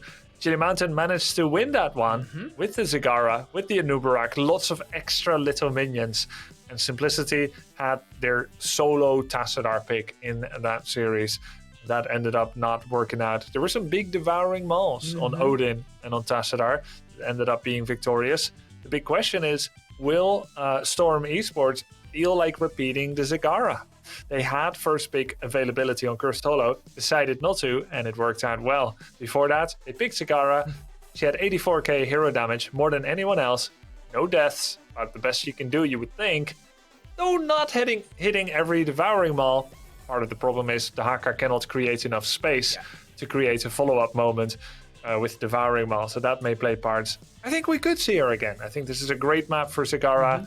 Even when she was weak, this was one of her best. This series could go the distance, McIntyre, and really quickly, to catch everyone up on some stats, we've got Storm Esports with a record of 3-2 on this map, and an updated stat with Simplicity. They sit 6-4 wins and losses on Tomb of the Spider Queen. But as we get into this, hot priority onto Zagara. Was it just a map 1 kind of test for Storm Esports? What are you thinking on Zagara, Tomb, the match, the setup? What do you want to talk about, Matt? Because I'm sure you're teaming with, I want to talk about nukes and green gods and, murky picks. No, that might be me. But anyways. Yeah, I mean, I'm definitely interested in the Cho'Gall pick here on the Tomb of the Spider Queen right now. For next season, not so much this season. Cho'Gall's pretty bad. But anyways, there is going to be a season 3 of CCL. Excited for that. We'll see how the teams take this Tomb of the Spider Queen. Again, will it be prioritization on the Zagara? I mean, I will say that I definitely feel, and this may be wrong, so, but the Cassia has fallen off a bit as far as prioritization in these drafts. And instead, we're seeing so much, especially in the case of these two teams, getting rid of or taking wave clear ranged assassins, right? We see Junkrat, we've seen the Vala ban, we'll see a Tychus ban. They're not target banning tanks. They're not target banning offlane picks. They even let Cure have the Zeratul, right? Instead, they're prioritizing like what clears waves effectively, and now Simplicity is adjusting to that last series and saying what character can BBJ play where he can boop our Yrel every time she tries to jump in and knock the wave, right? Like, let's get rid of that instead, right? But we do see the Tychus ban. Now, where does Simplicity go in that wave clear department, right? I feel like you would normally see, again, that Cassia pick. It is going to be the Zagara. So they're falling right into, I guess, where the meta kind of sits at right now. Sure. I think it would be on to Storm. What do they take? And I think that Hogger pickup from Dequaza, super exciting stuff. I mean, whenever I think of the character, I think of him. And yeah, he's got it on, I would say, arguably one of Hogger's better maps. Grubby? I don't think this one is as good. It can be good. I think Infernal is the best. For me, Tomb is maybe slightly above average. Okay. That's terrifying. That is a super terrifying 1, 2, 3 Roadhog for the side. Why do you hurt me like this, Mac? Why do you hurt me? Yeah. God. I don't know. It's the character that hooks people. No, Stitchy has picked up with the Malfurion. We haven't seen it today, I don't believe so. No. Picking it up here in the 2-3. I think the support synergy is really good there. Interesting to see that, now that Storm's taken Hogger, they want to ban out some of those offlane picks. Lee Lork is going to be the choice. Blaze still open for the offlane. Yrel still open. So there's things that can synergize well off of that Stitches hook from the offlane. We'll see the Storm take a more mobile tank, right? They can't take the Anub as it was banned out. Is it a Muradin? Is it a Joanna? Yeah, exactly. And we've seen Lauber do and have tons of success on the pick. It's kind of leading into it with that Cassia pick too. I feel like the Joanna with the double blind synergy could be very effective. But Kepi's showing that, hey, if we can't pick up one of those wave clear characters, then I'm going to take something you guys really know me for, and that's Mephisto. Not sure how I'm personally feeling about it though on the map. I'm for the Kepi's Mephisto. Look, I'm sold on Kepi Mephistos. Like he's a literal god on the hero, in my opinion. But you're looking at a Stitches Malfurion, and we talked about, you know, Stitches kind of counters Mephisto in some situations with that Gorge, as Mephisto can't return to their origin point. So you shit a Mephisto Forge, you get Gorge, you get run behind the tower, you can't do anything, and goodbye, GG, Nope. go next. So what do we have here, Mac? Expectations, breakdown, thoughts, predictions? So something that can stop that from happening is actually that Joanna with the Falling Sword. And we've talked about it too in the past, the synergy with the cleanse ability of Falling Sword to protect a support pick like the Stukov, who lacks that, right? That's one of his weakest points, is that if you CC chain someone, Stukov has a hard time healing that. So I think this is a great pick. Synergizes really well with that Cassia. Again, not really sure if I'm super into the fact that they don't have that much wave clear, but I think that Joanna pick probably actually gets them back in the ballpark of being able to control the mid-top rotation, getting to the later stages of the game. I think that they can definitely do it, right? Meanwhile, the Simplicity, I mean, as the game goes on, I feel like this comp only gets stronger. Plus talent at 13. 4 Stitches, increasing the range on that hook. Master Hooker, obviously insane. Matthew with the buyback on a map like Spider Queen, because of how small it is, he can throw himself away to trade for a Hogger, come right back, and he's, you know, the advantage is made. So I think this is going to be, again, it's going to be a battle, in my opinion, between Kepi and Lutano. Can Lutano stay safe as that Zagara pick? I think wave clear wise, this is going to be Simplicity victory. Just keep the game going 1-1 here as we go into game number 4 or 3, I guess, on 2 minutes Spider Queen. Well, we'll see what happens, McIntyre, as we are loaded into Tomb, and we'll see what your thoughts are after this game, as we've got Stukov, played by BBJ, Dekwaza on the Hogger, Kepi on the Mephisto, Ivy Tings on the Cassia, and Lauber on the Joanna. That's your Storm Esports roster. In the red, we got Simplicity, Legacy on the Malfurion, Kira on the Malfield, Masquerade on the Stitches, Lutano on the Zagara, and Hosty on the Falstad. I said it in the draft, I'm sold on Storm. I wrote down a Storm Esports win, though I want to give you this question before I hear your prediction breakdown analysis, Grubby. Have we seen a Masquerade Stitches? I can't recall one off the top of my head. I don't think we have, in fact. X Factor.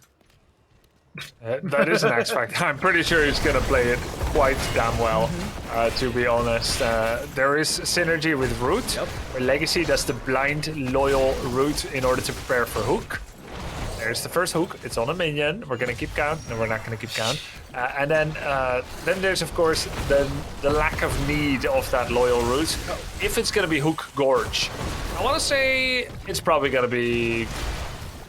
Yeah, it's going to be Gorge. Because even if you Gorge anyone and Falling Sword could save that person, that's sick.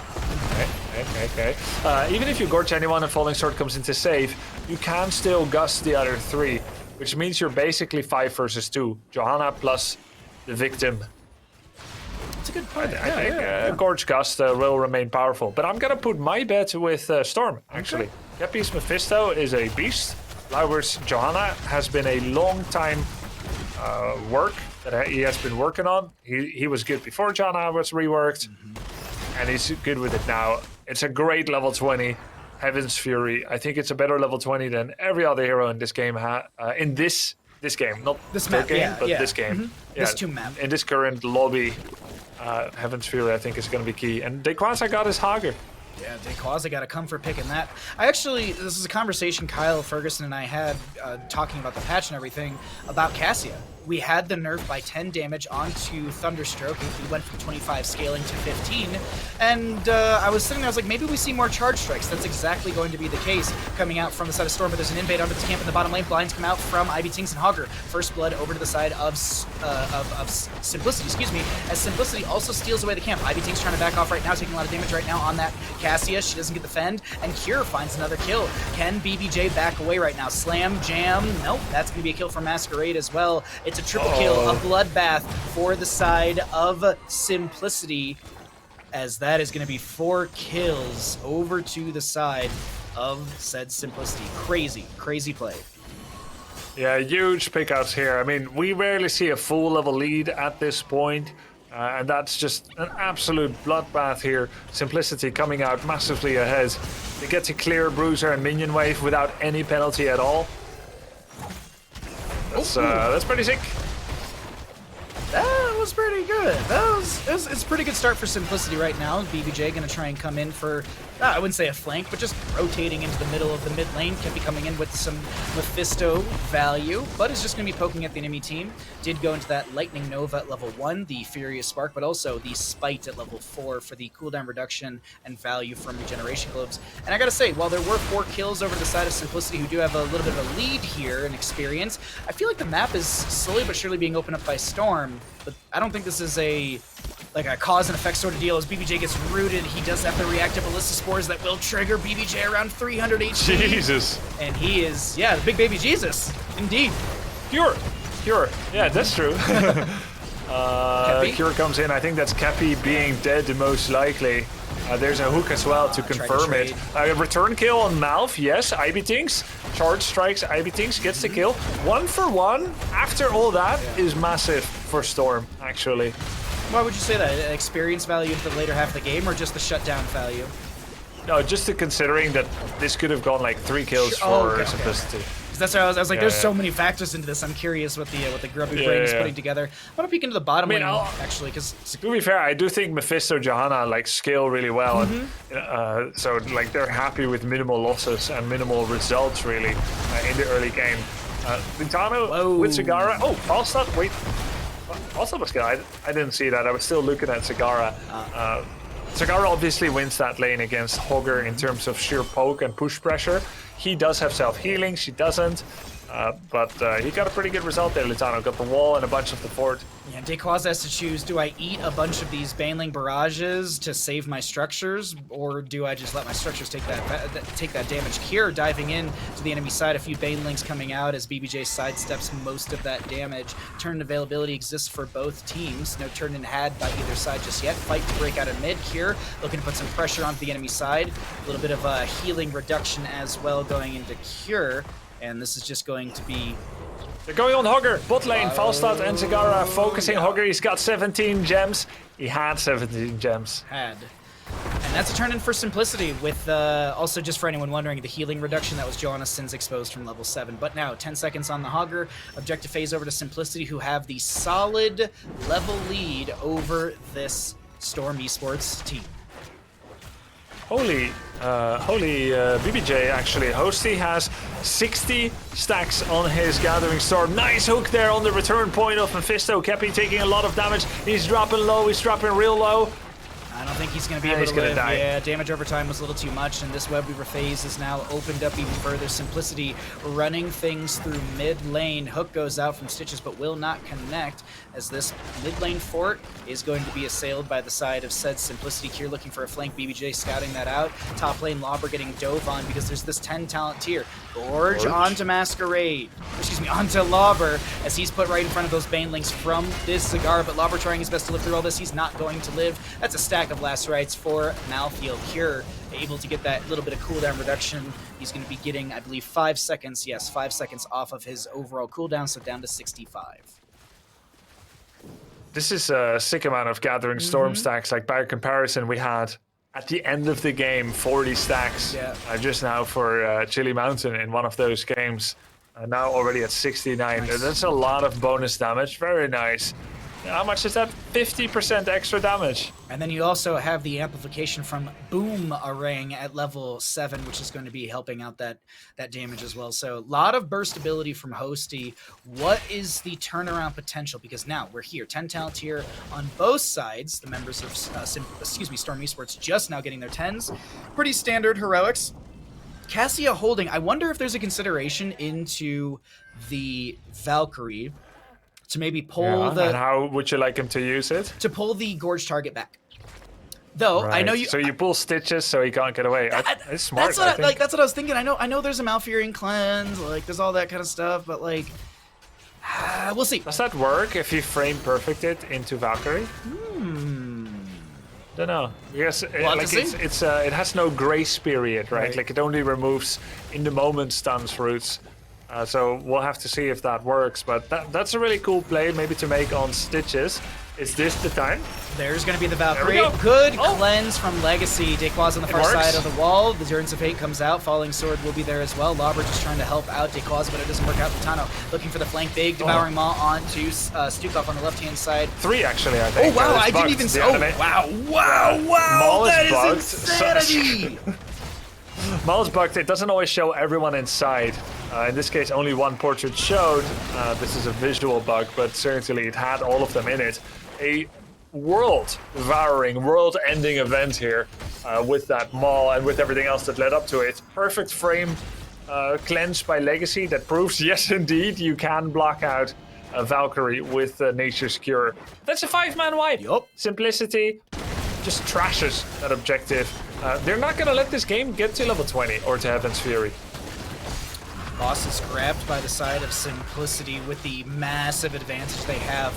If anyone's wondering what just the heroic experience gain is, 1,360 for the side of Storm, 7,280 experience for this Simplicity team, just from heroic kills. There's a lot of other things to consider, but now what you can consider a back-to-back turn-in for the side of Simplicity does come through. This will be boss gained through the top lane as well. Lauber doing his best to slow down Masquerade. Hogger looking for a Hog Wild, but doesn't manage to get it. The hook goes out, and that's the extended hook with that level 13 Gorge onto this Stukov. There's a little bit of a stall with the availability of that shockwave, but Stukov still getting picked off.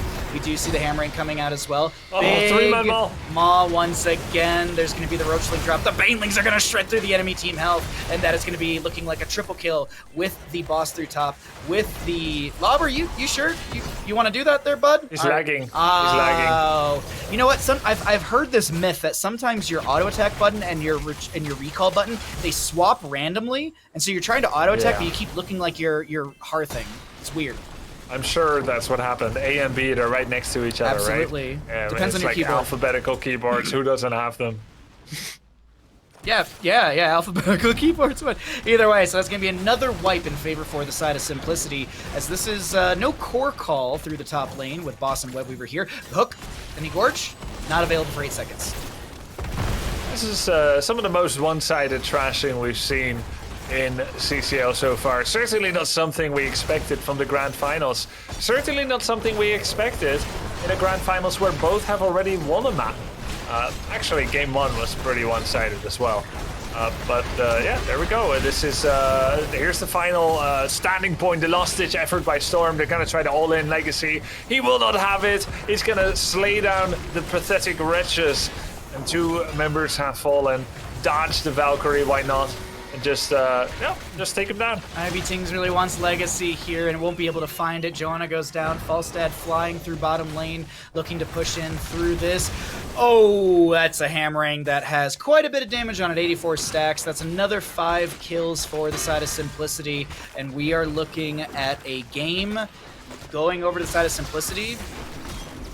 Yeah, I would say absolutely, because no one from the side of Storm Esports is leaving the Hall of Storm. Okay, I found out a few things here. Masquerade Stitches is good, as we would expect. Simplicity has a big, it's a really big victory and power point here. I mean, to get to the 2-2 score. And I'm getting a little disenchanted with Cassia picks. Yeah. Either the Q build or the AA build, her short range, and the fact basically that she can't kill a Stitches. How often have we seen a Diablo or a Stitches And with a draft on the other side, that doesn't kill the Stitches, and it is an issue. The tank is the easiest thing to focus. And you know, I really believed in the Storm draft here, but they never were able to lift off and make it to any basic part of the game, level 10, without massive disadvantage. That fight over Siege Camp, I really do feel like they would have had a better chance if they just didn't try to push it so hard. 4-man pushes into the wall at level 5, fighting over the Siege Camp, just kind of play it slow and wait for their power spikes in the late game. They were very impetuous, but maybe I'm just reading too much into it, trying to rationalize what we saw. McIntyre, you have a much cooler head in all of this. What do you think? Yeah, I agree with you completely. It seems as though the Storm draft, that last game, was kind of in chapter 4, and we're now in the final chapter, right? Where the health pools of these characters, especially when it comes to tanks, are so massive that the percent damages are what you really want to target. And to be fair, Simplicity did a very good job of that, right? With picking up that Mathiel and being able to target those things. So I mean, I think with the Hogger pick, the Cassia pick, right? Like, these are things that just didn't feel that successful anymore. I don't know if they've just gotten nerfed too much now that they're just not. I don't think it's necessarily not playable, but not so effective on the map. We'll see, though, as we move into our next map in this series. Maybe the draft, this map will be much stronger for Cassia. It is not much stronger, as it is going to be Garden of Terror, picked by Simplicity. Definitely a map where, again, wave clearing is so much more effective, where doing camps and getting out waves as quick as possible is what you want to be doing, right? Cassia not so good at it. I'm definitely there with you on that analysis. Is this going to be another 30-minute map? Do I have to go get myself a bag of popcorn, because we're heading to Garden of Terror once again, and so far the record shows it's a very long map, so I hope you're all ready for what could be a 30-minute map. Who will know? Well, maybe these players do. I know our scriptwriters know the answer and the results for today's games, but we'll get to that point in the broadcast as we're getting to Garden of Terror.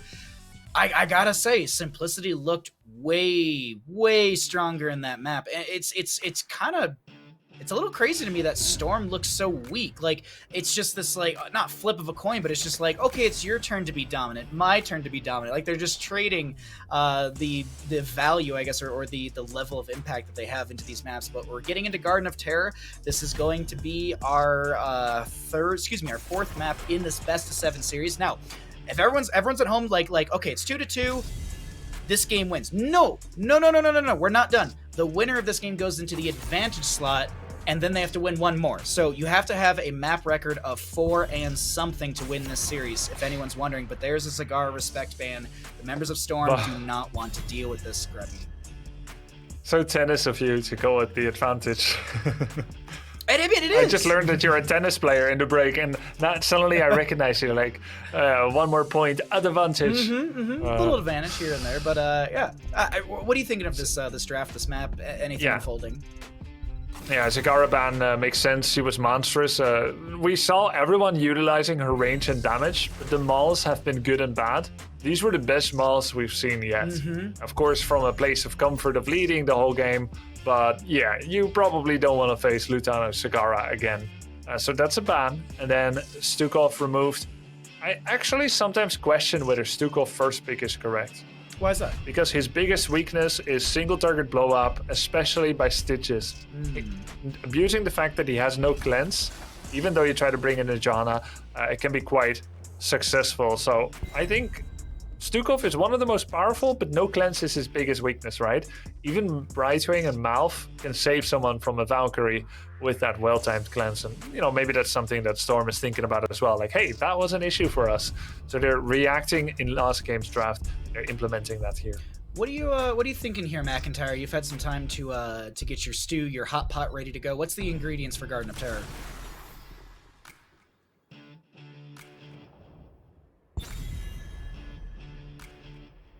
Oh, I am muted. Hello. Uh-oh. Hey, it seems like the first pick prioritization, or like, I guess whoever has first pick with the pool of heroes that we currently have is seeming to be advantaged. And it's interesting for me that Storm is going Blaze first pick, as I know Blaze is a very strong pick, but I would argue that it's not a very prioritized pick, right? To give up something like Junkrat Brightwing for a Blaze pick seems kind of weird to do, right? Not taking one of those two and then just filling the Blaze later on in draft. But it seems like Storm wants to go that more aggressive comp. They want the Anub, they want the Greymane, they want the Blaze, and they're pushing forward. However, my concern, and I think Greymane is a good answer to it, is how do you destroy the core, right? And make sure you have the siege damage. So far, I think their comp has come together really nicely for a map like Garden. We'll see. Simplicity, I think, needs a little more power, more punch, right, with their draft. Could be definitely a Zeratul on a map like this. Could also be a Stitches Falstad. So I really like these two picks. Falstad this early. I would love, if I was Storm and I was drafting for them, I would just take Zeratul for our team right now. So they can't have it, and then the Zeratul can hunt down the Junkrat and the Falstad. Nice. And yeah, and I think this is beautiful because not only does it cut Cure out from Zeratul, Simplicity was essentially saying, you won't, right? And in this case, Storm will. Yeah, showing Ivy Ting's flexibility as the flex player for that team. He's played a support, he's played a range. Now he's about to play a Zeratul. I think this is a great pick. And now, Cure, he's got to go to the Dahaka. He's got to go to the Urel. Or the Mathiel. That's a bit of a weird one for me because he's a character that can get bullied by that Zeratul. And as we've seen, Last Rites is not that good against Blaze. Sure, it's a skill matchup. If the Blaze bunkers in response to the Last Rites, it gets canceled out, but you could force it beforehand. I don't know. This Zeratul pick from Storm, I'm obviously, leaning towards their side because of it. I think this was kind of a must-needed pick that they had happen, and because of it, Simplicity, with the time that they had left, was like, I guess we're gonna go Mathiel now, right? Like, what is Mathiel doing for their draft in this spot, right? He's not targeting a percent tank. He's kind of countered by everyone. Instead, he's just gonna soak. On a map like Garden, you're going to get to the late game. What spike does he get outside of buying back and having to rotate in? Yeah, I'm gonna give this one to Storm. And again, the ping pong battle continues. 30 love. 40, yeah, I'm not sure. Tennis rolls. Here we go. It's 30. It's 40-40. We're trying to get to the advantage in this game number 4, map number 4. Thank you, McIntyre, for the analysis and breakdown. We'll see you after this game, as we do have the members of Storm Esports in the blue, BBJ on the Karazim, Ivy Tings on the Zeratul, Labra on the Anubrak, Kepi on the Greymane, and Dequaza playing the Blaze. Over in the red, we're looking at Simplicity. Malthiel, played by Cure, Hosty on the Falstad, Masquerade on the Stitches, Lutano on the Junkrat, and Legacy on the Brightwing. We head into mid lane, and I look at both drafts. I lean into Storm Esports. I feel like they've just got a lot of cool things. Yes, there's an X factor in Stitches. Yes, it's not Cure Zeratul, but, there's more people can different players can play different heroes. That's perfect casting analysis, right, Grubby? Different players. Extremely profound. Different players can play different heroes. All night. Except when they don't. Oh my God! I didn't even think of that. But what? There's so many angles to this. Speaking of angles, what do you think of these two drafts into Garden of Terrors? I'm worried about any Zeratul that isn't Cure. That's number 1. Okay. Number 2, I respect the heck out of any Stitches Junkrat synergy. It is just the sickest combo. One of the best combos. I mean, I'm talking about if you guys are listening to this and you ever double queue, try to get Stitches Junkrat every time. They're so good together. You hook, you gorge, you put them into the trap, minus 15 armor. It's such an easy combo, and it's so effective. And then you couple that with Polymorph, you couple that with Mighty Gust. The weakest part for Simplicity here is Malthael. Not really sure how he fits in. I think you guys were right. Not a lot of time left to decide, and it's a hero he plays. And he trades okay into Blaze in the one-on-one. For the rest, it's just a fill. And honestly, he's not that important. The other 4 are the ones that are going to be winning the fights here. So I'm going to go with Simplicity here on this. Okay. Let's see how it works out, because Storm has a lot of powerful tools as well. A very good frontline burst. Like, everyone is burst, right? Like, it's a full dive comp. And full dive with Cocoon is really good into Stitches. Let's see if they're able to execute on the side of Storm, as Simplicity currently trying to defend this bottom lane. I love the call from Storm Esports because there's no Gorge. Stitches, he's not as punishable here, or as punishing right now in this bottom lane, especially with the Karazim and the Nubrak all around. So liking the play so far from Storm. They feign that they're leaving, but Lobber's in the bush. Masquerade is going to face check this bush. Kepi and BJ are going to dive in. Legacy has the cleanse with the Soothing Mist. Cure grabbing the camp on the right. Masquerade looking for a hook into the bush, thinking that maybe Lobber steps back into it, and Lobber actually is going to go back over there. Pretty good read, but we see once again Lobber stepping up, looking for maybe an angle onto Lutano on that Junkrat, not finding it. On the note of the Stitches and Junkrat, you know, I haven't tried it in my own game, so maybe I'll have to try that with my standard 5-stack that I do my weekly play, because it's one of those things you won't regret it. I want to try, like we do, you know, we try some of these wombos we see in CCL. Obviously, we're not, you know, the grandmaster players, but you know, we do well for ourselves, and maybe this is going to be another path to victory. I mean, as I said, I wore my PSD Bob Ross underwear during my Storm League games on Tuesday. I went 6-1. If you want to go 6-1 in your games, go ahead and just buy PSD underwear, exclamation point PSD. But in bottom lane, we do have the push through. Nice. Great burrow from Nubrak to avoid the hook from Masquerade. All right, it's news hour. It's time for the news and talent updates. What are we looking at here? It's Anubarak with the almost never picked Underking at level 4. Bonus charge range and damage allows him to follow up on a Gorge and escape from one better than with all the other level 4 talents. Interesting. Not the movement speed at level 4. The burrow charge 4 and 7. These are old, ancient, ancestral talents that we used to see but haven't seen in a long time on the Anubarak. And then there is Zeratul. Straight up just, this is Void Prison build. He's gonna try to freeze the battle with Void Prison and use Cleave to do massive AoE damage, and the first blood goes to Simplicity. A lot of chunking from Cure, and maybe this is where that Malthael plays into the team with that percent-based damage into heroes like Lobbers and Nubrak that want to be in your face. But seems like we'll see a trade on the Seeds for some camp and some bottom lane siege as well, as Blaze is pushing into Junkrat. Yeah, they're just gonna let it go. Already up 1 tribute is Storm Esports. And that was kind of an awkward position with one person dead as well. There, Anubarak respawning. We are starting to look at a map that has very little fertile grounds to plant your seeds in. There were no camps available, and so it kind of slows down. And now with everything turning yellow again, people are parsing the possibilities. And we're finding his Stitches here. He should have gas bag available. It's called Shambling Horror, actually. So he does have that anti-movement speed debuff cleanse. Whoa, holy dive, BBJ. Sick plays, uses his Earth Ally to get back over the wall. That's what we like to see. BBJ popping off there on the Karazim. Doesn't want to overdo it, but he knows there is no hook yet. Now, right there, that's a support play of the day, I gotta say. Utilizing the block totem, utilize the Earth Ally to get back over the wall. Because I was sitting there, I was like, how's BBJ gonna get back over? None of his friends are in range to blink in. Yep. And he does it himself. He's like, look, no one's stepping up to help me. I'll help myself. Great play from BBJ. Big win, in my opinion. Cocoon onto Brightwing. Malthael split from the friendly team. Got false set. Is there a gust available? Curse Bullet goes into Stitches. Masquerade taking a lot of damage. VP into 3-4 members. Is there a play? No, it's just a gust that actually disengages BBJ. 7-sided will expire. So a couple heroics used, but the big thing, actually most of the heroics used on the side of Storm Esports, only thing that was used was the gust from Simplicity. Yeah, the gust was for sure queued up pre-Void Prison. He didn't totally not mean to gust, but you can't cancel it anymore. So good burrow charge to avoid the hook, but there's going to be a lot of damage going into Legacy.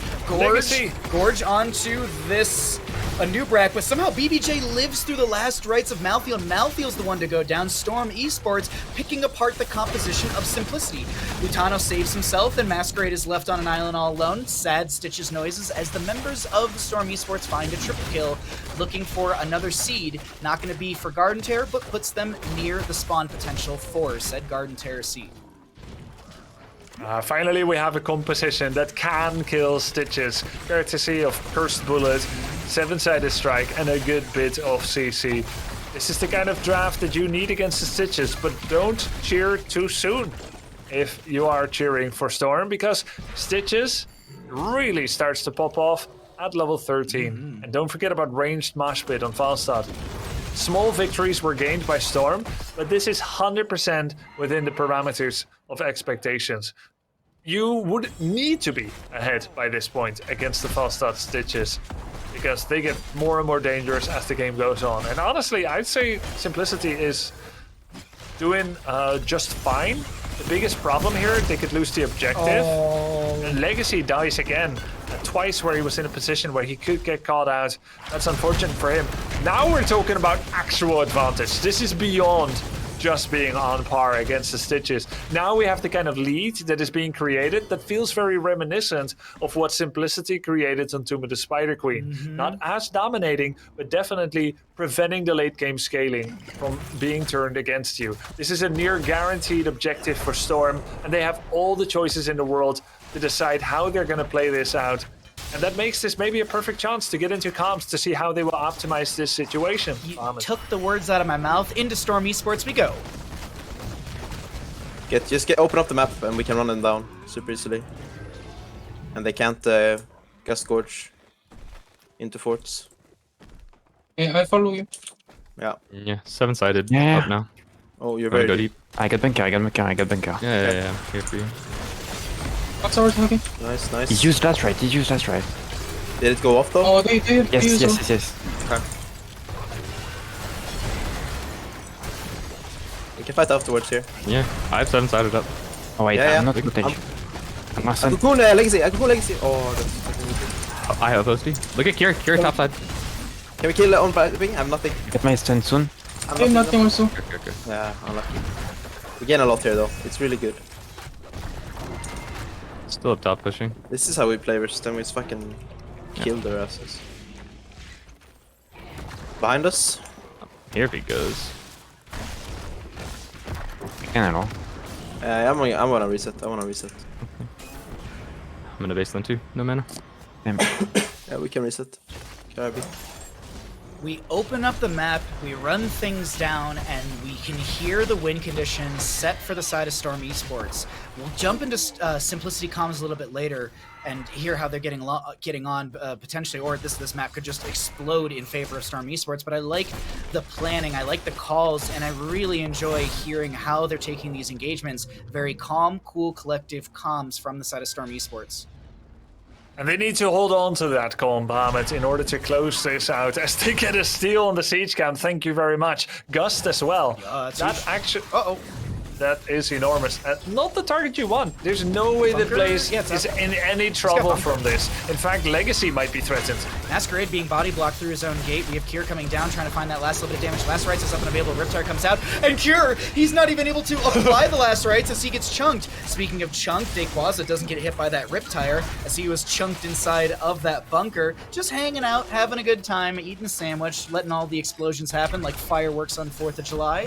And now, with a kill in the hands of Storm Esports, they're going to move their way through bottom lane. Is this enough to end game? I don't think so, but a win condition is being set up for Storm Esports.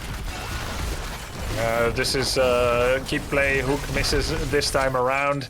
Storm is popping off. They've got to keep down.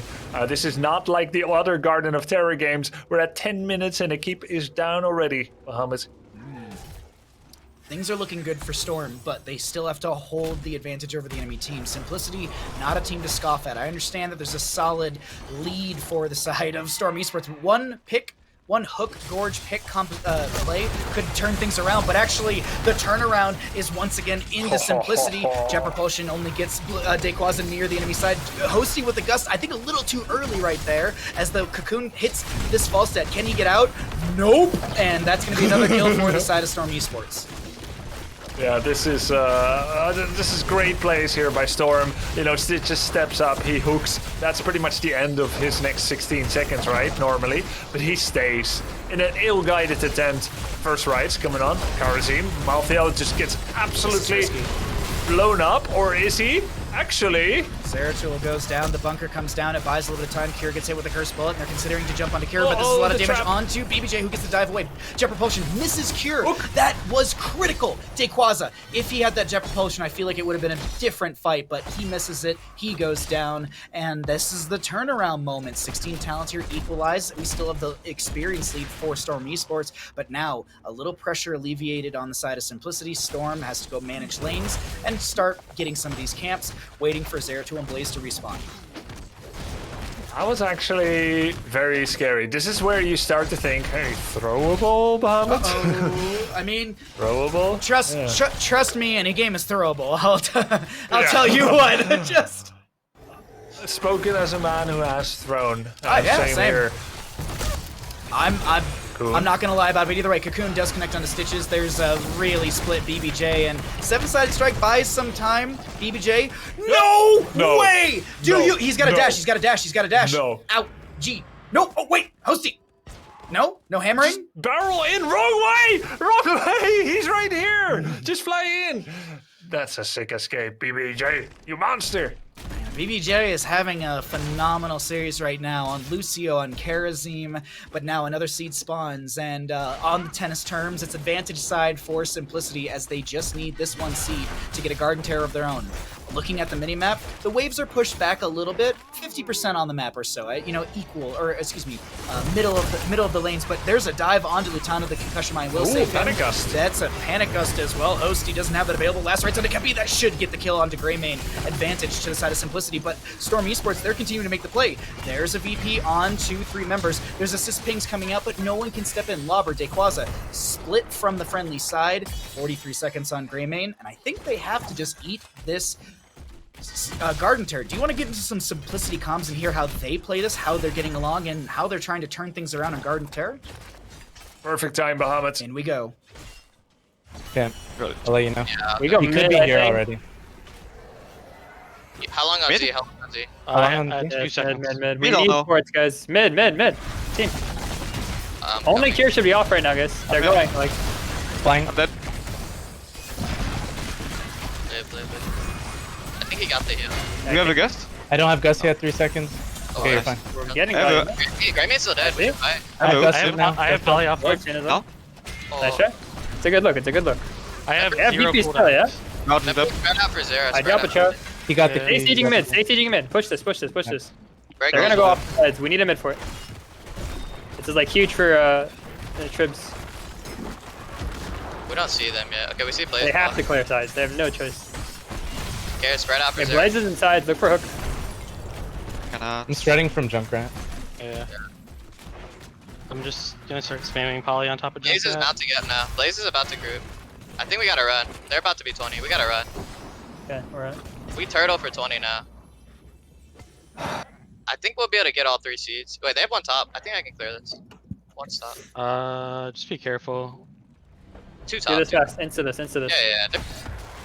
We need to turtle for 20, and as I was getting out, I just heard a loud sigh, which probably signifies to me they don't really want to turtle for 20, especially after they had a pretty good engagement into Storm Esports, and Simplicity, they're not making this game easy for the side of Storm Esports by any means. It looked good for Storm at the start, but this late game, looking better and better. As you had mentioned, Grubby, Stitches came online at 13 with that extra range, but we also have the big thing, in my opinion, Pulverize, that slow, that armor reduction, that really amplifies the value from Falstad as well as Malfield Junkrat, and then keep in mind Critterize as well from the Brightwing to play into more armor reduction. Yeah, that's been pretty huge. As for the side, I really detect a sense of relief there that they have stabilized to this point at least. I think that's how I interpreted it. They're so close to 20 now, not out of frustration, but relief. They're just going to camp and sit on this keep, turtling up and waiting for the 20 power spike. Ranged Mosh Pit comes online, Master Hooker healing disable, Invisible Friends, you get buyback for Malthael, and then Junkrat is just more damage. Like, his arguably is the least impactful. But this is, Storm has got to feel the heat on their shins now. Maybe that's a Dutch proverb, when there's fire on your shins. I mean, means it makes it. you're in a dangerous Yeah, spot. no, it makes sense to me. I mean, we've all, I would say the vast majority of us, we've been too close to a campfire, and yeah, it starts to burn your shins. You lose all your leg hair because you weren't paying attention. So absolutely, we've all been there before, Grubby. But 20 talents here for the side of Storm Esports, and 1 seed over to BBJ and crew. No Garden Terror. Well, you got to get 3 of those seeds. So 1 out of the 3 achieved. What does Storm Esports do? They walk this in through bottom lane. They do see Malthael Junkrat potentially in top lane. Didn't see if the Junkrat did show, but Malthael definitely showing. So I think there's just Lobber kind of anchoring. If they get hooked, he can burrow charge. As we've seen a lot of really good reads from Lobber with that burrow charge to mitigate the, to miss the value of the hook. But Lobber just goes, I know the range of hook, I'm just going to sidestep a little bit, and he's playing within his wave. A really, really good tactic that a lot of people might not do. If you're playing against the Stitches and you're worried about getting hooked, play within your minion wave. Play behind the archers. Play behind your range or your melee minions. The minion will get hooked first, and you can make a play off that cooldown on Stitches, 16 seconds. But now, another objective phase here. Falstead trying to clear up bottom lane, seed spawning. It's not Garden Terror, as we mentioned, but could be that advantage slot for the side of Storm Esports. Simplicity not allowing that to happen. And I'm looking if bot wave is any kind of threat at all into Simplicity. It is not. There's no help from the blue minions here for Storm. So Simplicity is going to get like a good 5 opportunities to fish with hook over and over and over and try to activate their combo. Storm is well spread here so they don't get ranged mosh pitted. Here's another hook. Any aggression. Lauber with the big wraparound. Lauber! There's a Cocoon onto the Bright Wing on the left-hand side. Kira is split from the friendly team, and BBJ is looking for that dash kill, and we have Kepi coming in there as well. There's 3 members chasing a Kira. Kira will go down. I think he tried to turn into his friendly team, but he does have No One Can Stop Death.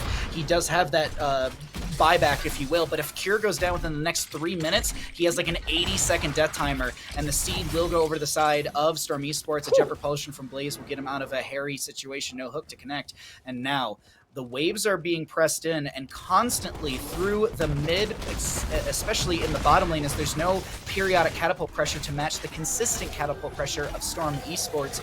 We are getting into that late game here, Grubby, where it's do or die for both sides, but we know Storm Esports, they love to go for these bottom lane backdoors, or they like to just go core off of one good play. Let's see if that's going to be the case as the game progresses, or will it be a win through the objective phase? Great play from both teams so far, as we have 11-4 in kills, and I gotta say, Simplicity, while there is a little bit of you're starting to slip in the snowstorm, your car starts to slide to the side, they're doing a lot of good corrective driving, steering into the skid rather than trying to counterbalance it constantly, playing with the things that are just falling apart. And I gotta say, Simplicity, they're taking advantage of those awkward moments, and there's been a few of them in this map.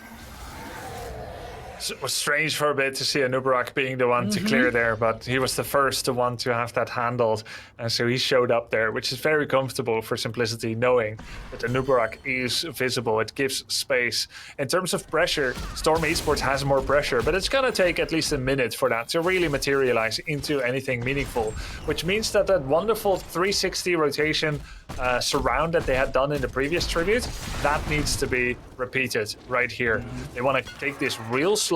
As for Simplicity, they're in a super awkward spot where they can't wait for a minute, nor can they force it if Simplicity isn't given that force. Cocoon on Stitches, that's the force. There's a VP. Falstead was hit by that VP as well. Burrow charge in from Anubarak. Gust is going to be coming out. Wind Tunnel will be there.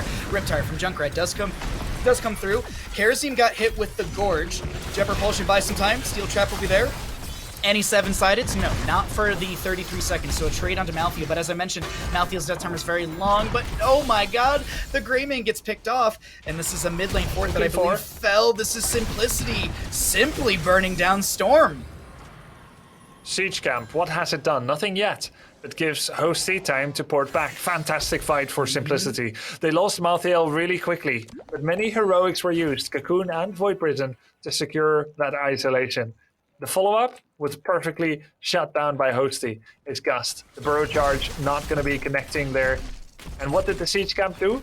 Top wall. Nice. A little bit of siege from the siege camp, okay, living up to its name. But in mid lane, we do have Simplicity pushing in with their own siege camp, doing the exact same thing, sieging this keep front gate, trying to find a little more parity on the map as I'm looking at some catapult value that is approaching through bottom lane. 400 damage standard, 800 damage into structures. Masquerade, there's going to be, oh my god, the cocoon to mitigate the gorge value. Cocoon now on a cooldown of 60 seconds. The next seed not coming out just yet, so it's most likely going to be a little bit fine for Storm. They're gonna have a 30-second bridge to gap to bridge, which certainly is doable. Yeah, they got a 2 bridge the gap, so I absolutely agree with you. As this is no invade from Declaws. That's what I was looking at. I was looking at the Blaze positioning, but I think this is Storm. They want this Garden Terror, because look at the minimap right now. Bottom lane pushing in quite heavily. There is a camp that is threatening that lane, but the furthest lane pushed, or the furthest wave is where the Garden Terror is going to spawn. That's going to be very far on top, very far on bottom. So Cure steps in, gets the interrupt for now. Ivy Tings, look at them at the top of the screen. There's going to be a hook onto Lobber. Polymorph will be there. VP into the back line as well. Last rights onto Lobber. He is A-okay for now. Jet Propulsion from Blaze is going to be eaten by the Steel Trap. Cleanse comes through from this Brightwing. Or no, that was actually the level 13, the inevitable end. It was a self-cleanse. BBJ taking a lot of damage. The Gust comes through. 7-sided strike will be used, and a new Bright gets picked off. Dequasa taking a lot of damage. BBJ is going to be the next target as well. A triple kill over the side of Simplicity with a Gorge onto Ivy Tings, and this is now going to be a quad kill for the side of Simplicity, who are looking to maneuver through mid and end game on Garden of Terror with some fairly long death timers in their favor. We had a level 16 versus 14 situation. 6 forwards against 2 keeps. And Storm kind of bungled into mid-keep and died in the most fringe of manners, marginal of manners. That was absolutely a throw, and it gave Stitches a chance to scale into the late game, to get their late game power. That should have never happened. And that's what Simplicity never did in map number 1 when they were owning. That makes Simplicity the better team so far. They managed to turn this around in a way that should have never happened, but did. Because they played better, because they turtled at the right time, because they accepted the Fiesta mid, got the best out of it, and now it's them in the lead. This is actually unbelievable when you consider how most of the game had gone. GG, Simplicity, with match point coming up. Match point in favor of Simplicity in this best of 7 series as they set 3-2 up against the side of Storm Esports. But we got our stats up, and you know what that means, ladies and gentlemen? We got Mac back in the mix. What you thinking about this one? Yeah, I'm feeling all sorts of feels right now. Simplicity definitely showing up here. I mean, look at the score. We have a 12-12. It was fairly even throughout. There was the lead, but, you know, it is Garden of Terror at the end of the day. The map's going to go to that late stage fight, and, you know, with the composition that Simplicity had, that Stitches, Junkrat, even Brightwing, I would say, just so much synergy, able to find pick time and time again. I think the thing that Storm was lacking was they really needed to figure out or just time an all-in, right? It was like, let's posture around this objective. Let's wait. And the longer you wait, the more opportunity for someone like Masquerade to hit that hook on the Stitches and just immediately win the team fight from it, right? We saw even Dequaza with the bunker on Blaze, having a hard time of navigating, when do I press this, when do I not, right? Just when we were in that kind of postured position. I don't know, for me, I think as this series continues to go on, as the coach McIntyre and myself feels, or the player spirit that I still have, Right Wing just continues to feel so oppressive for whichever team has it. The ability to polymorph the Zeratul, the ability to keep the Stitches, the Diablo alive, be on the map, you know, link into Lutano on the Tracer on that Curse Hollow game. Just the effectiveness of the pick just seems so good. I'm not sure if that's what people need to be targeting. Who knows? We'll see. You know, as victory goes to Simplicity here on Garden of Terror. Who knows, we'll see is definitely the kind of the motif, and I'm sure some people in chat are feeling that way as well. But we're going to take a short little break. In that break, I encourage you to hit ! merch, and you can check out the amazing CCL merch that we have for all of you. You can even see I'm wearing one of the amazing t-shirts right now. They've got some cool graphics. We've also got a sweater and a mug. The mug comes in 2 sizes. I did not know that. Now I do, and I need you all to know that at home as well. But ! merch will get you over there, and a small portion of the proceeds will be going into the prize pool. So get yourself a nice t-shirt. t-shirt, get yourself a little bit of money into that prize pool, and maybe we can hit 18,000 towards the end. Who knows? But right now, we're going to take a short little break, let these players stretch their legs, get some water, and when we come back, will Simplicity do the, I wouldn't say impossible, but will they be able to take Season 2 of HeroesCCL and be our double champions, or will the members of Storm Esports keep the series alive? We'll find out when we come back to HeroesCCL, presented by Wisdom.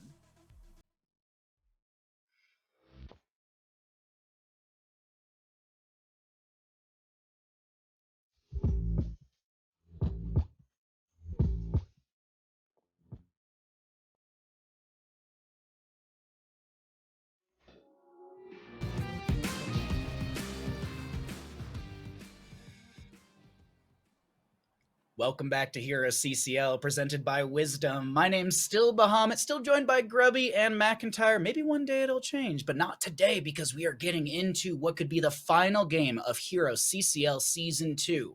The members of Simplicity have fought their way back through this best-of-7 series, up against Storm Esports, who did have the one-game advantage, as Storm Esports climbed their way through the upper bracket in the double elimination last weekend. Let's go ahead and check out where we're going to head to for map number 5 in this best-of-7 series and see who is going to have the call, the advantage, and everything. We have Simplicity calling to take us to Alterac Pass as the members of Storm Esports, the losing side of that Garden of Terror game, opting for first pick priority. As we get into Alterac Pass, a map that isn't super popular with a lot of our teams, I'll give you a little bit of stats at home if you're curious. The members of Storm Esports, they have a record on this map of 3-1, where if we look at the side of Simplicity, they're sitting 1-1. So not a ton of information, at least on the side of Simplicity. There might be some more scrim stuff in there in favor for Storm Esports to pull from, or vice versa. So it's an exciting map as we are getting ready for, as I said, what could be the final game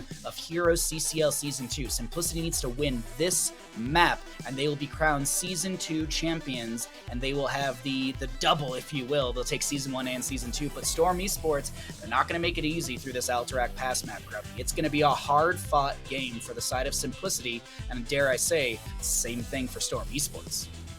Yeah, for sure. I mean, these are the two best teams we have in CCL Season 2. We've got the winner on one side of Season 1 in Simplicity, the winner of the winner bracket in Storm Esports. The match we all deserved, though many of the games have been one-sided and perhaps decided a little bit in draft. Though, even saying that, I know I'm getting a long nose here, because this was supposed to be Storm Esports' victory. They were leading so much, and they really threw it on a mid-keep. I mean, I don't often speak in terms of throws. I talk about take-backs, comebacks, but this one really kind of was that. So I think, in theory, it's 3-1, but it could have been 2-2. It was deserved to be 2-2, but Simplicity was more excellent. They've already showed Stitches twice, and I think they won with both. Storm is now going to ban that. And it's tough, right? Because there's many emerging weapons. Which one did you find to be the most debilitating? And in this case, Stitches. And I'm actually seeing the sad face from Masquerade in the draft chat, as he does not get to play the large lad. But now we get into this draft here, McIntyre. Want to get your pick your brain on this. What's the win condition for Storm? What's the win condition for Simplicity? Or even what's the priority coming out from these teams? Yeah, it looks like because of the way the draft is kind of unfolding, they're targeting a lot of the stuff that seems to be working for either side. Simplicity getting rid of the Zagara, getting rid of the Lucio. Meanwhile, Storm taking away that Stitches and the Zeratul, right? Target bans coming out, not really doing their defaults, rather adjusting to the draft. And I think the start pick here of the Tychus falls directly into that, right? We continue to talk about how good the character is. Very good on this map, especially because of the channel mechanic that you have to fight over for the Horseman. Being able to Odin to push your way into either channeling it or defending it. But a great responsive pick here with the Junkrat and Noob. I'd say also both characters that are very good at both stalling, but also posturing over those channels, right? And again, there are bosses on this map, so it is important to keep that in mind with something like a concussive mind for Junkrat being able to knock people away and win that objective. So interesting start to the draft so far. Storm probably going to look to pick up their support here, maybe. Off lane is a great choice as well. Nope, no support at all, hiding that away. Instead going to go the Muradin and Hogger, so bringing the aggression. Interesting, because I thought this would be a spot to take that support as well. In Brightwing, perhaps, who you guys were leading up to, has been quite impactful in, applying a little bit of global anti-pressure and then popping in with the key heals.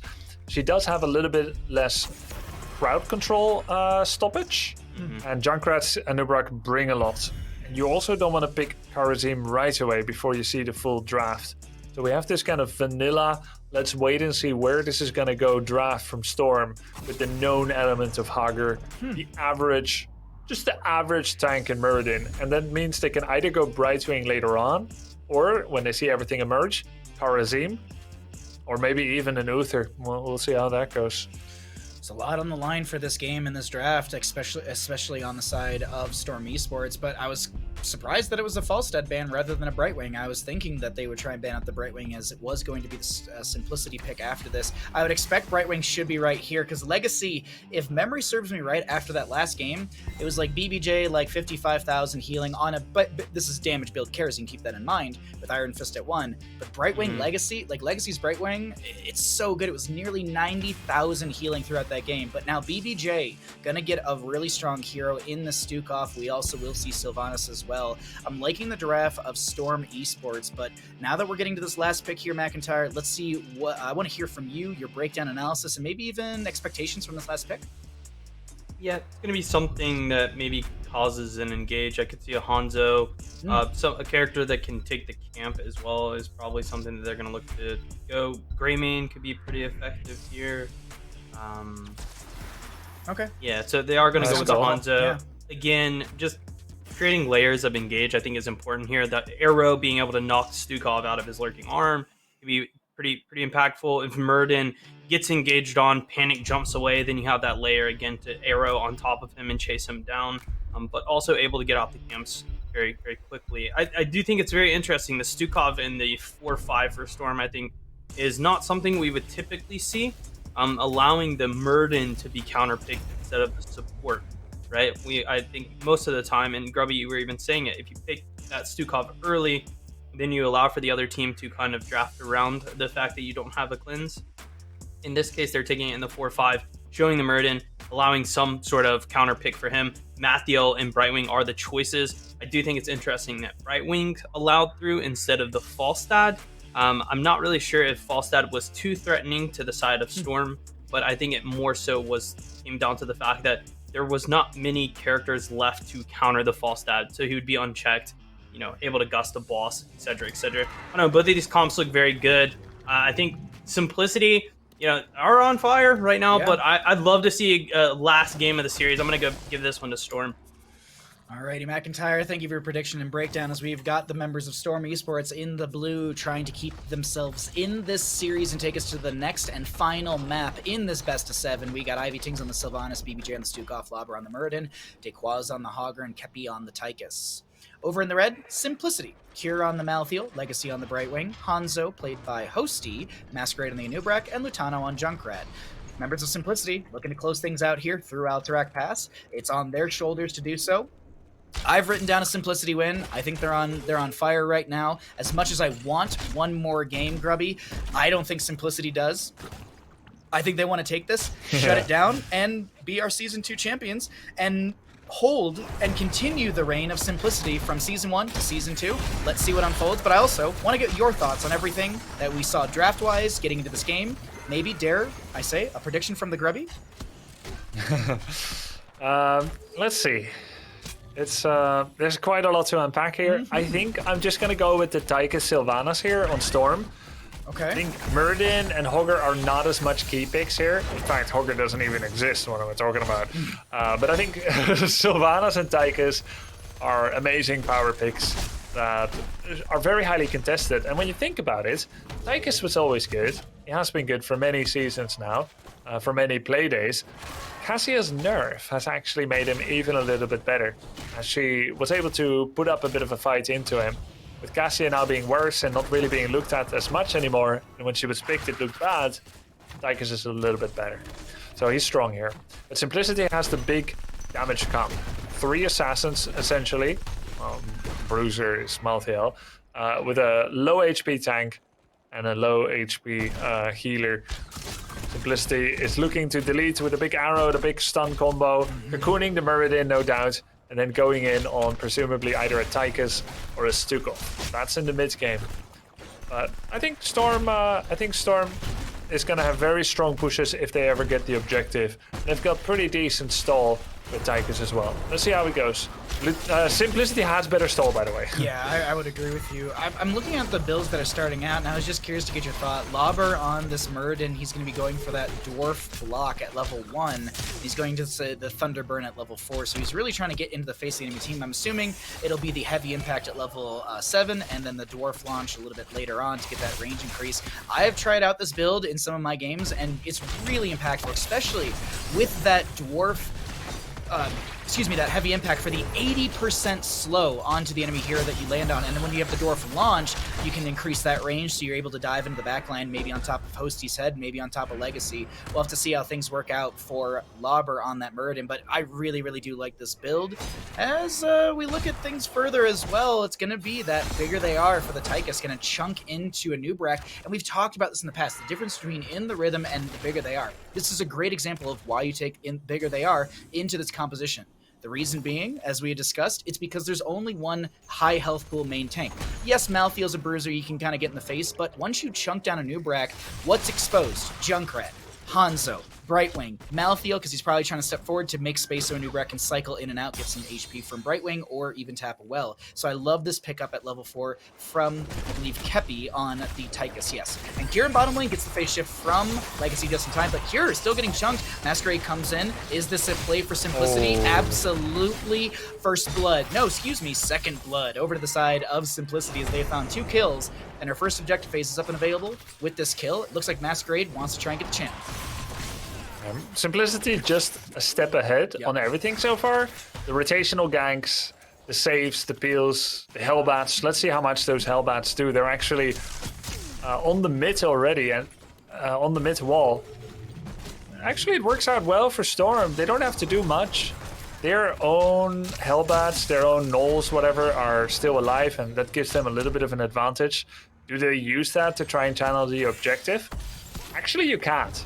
Hanzo and Junkrat buy time forever over the wall. And that's why, on this map, the mid lane is the most important. That's why the Hellbat spam, the Gnolls, whatever, the siege camp anyway, is the most important. Because if you manipulate it in the right way and you create a bit of space, and you kill those mid towers, eventually you prevent the fallback point. Cure narrowly gets the heal from Legacy. Ivy Ting's getting chunked as well from Kira, who's chasing in. Another mark is applied. Hanzo doesn't get the Sonic Arrow, a little bit of damage, but a huge concussion mine forces Kepi. He has to dash away. Polymorph comes through, but the sustained damage is there. Another kill over to the side of Simplicity. Is there a counter kill into Kira? No, Ivy Tings has to back off, and Ivy Ting's going to get sniped by not Hosty, Legacy on the Brightwing. 4 kills in totality so far for the side of Simplicity as Masquerade instantaneously goes over trying to make some sort of objective phase value start working for this Simplicity crew. Lauber is going to be channeling here and there, stalling the time. When a hero channels the altar, it stalls time. When the jailers, the little minions around channel, doesn't stall time, but they can still get the counter channel. 11 seconds remain in favor of Simplicity, 15 for the side of Storm Esports. As we're approaching level 10s, we'll see the teams back off and grab the Gnoll camp or the mini Hogger Junior camp for mid lane.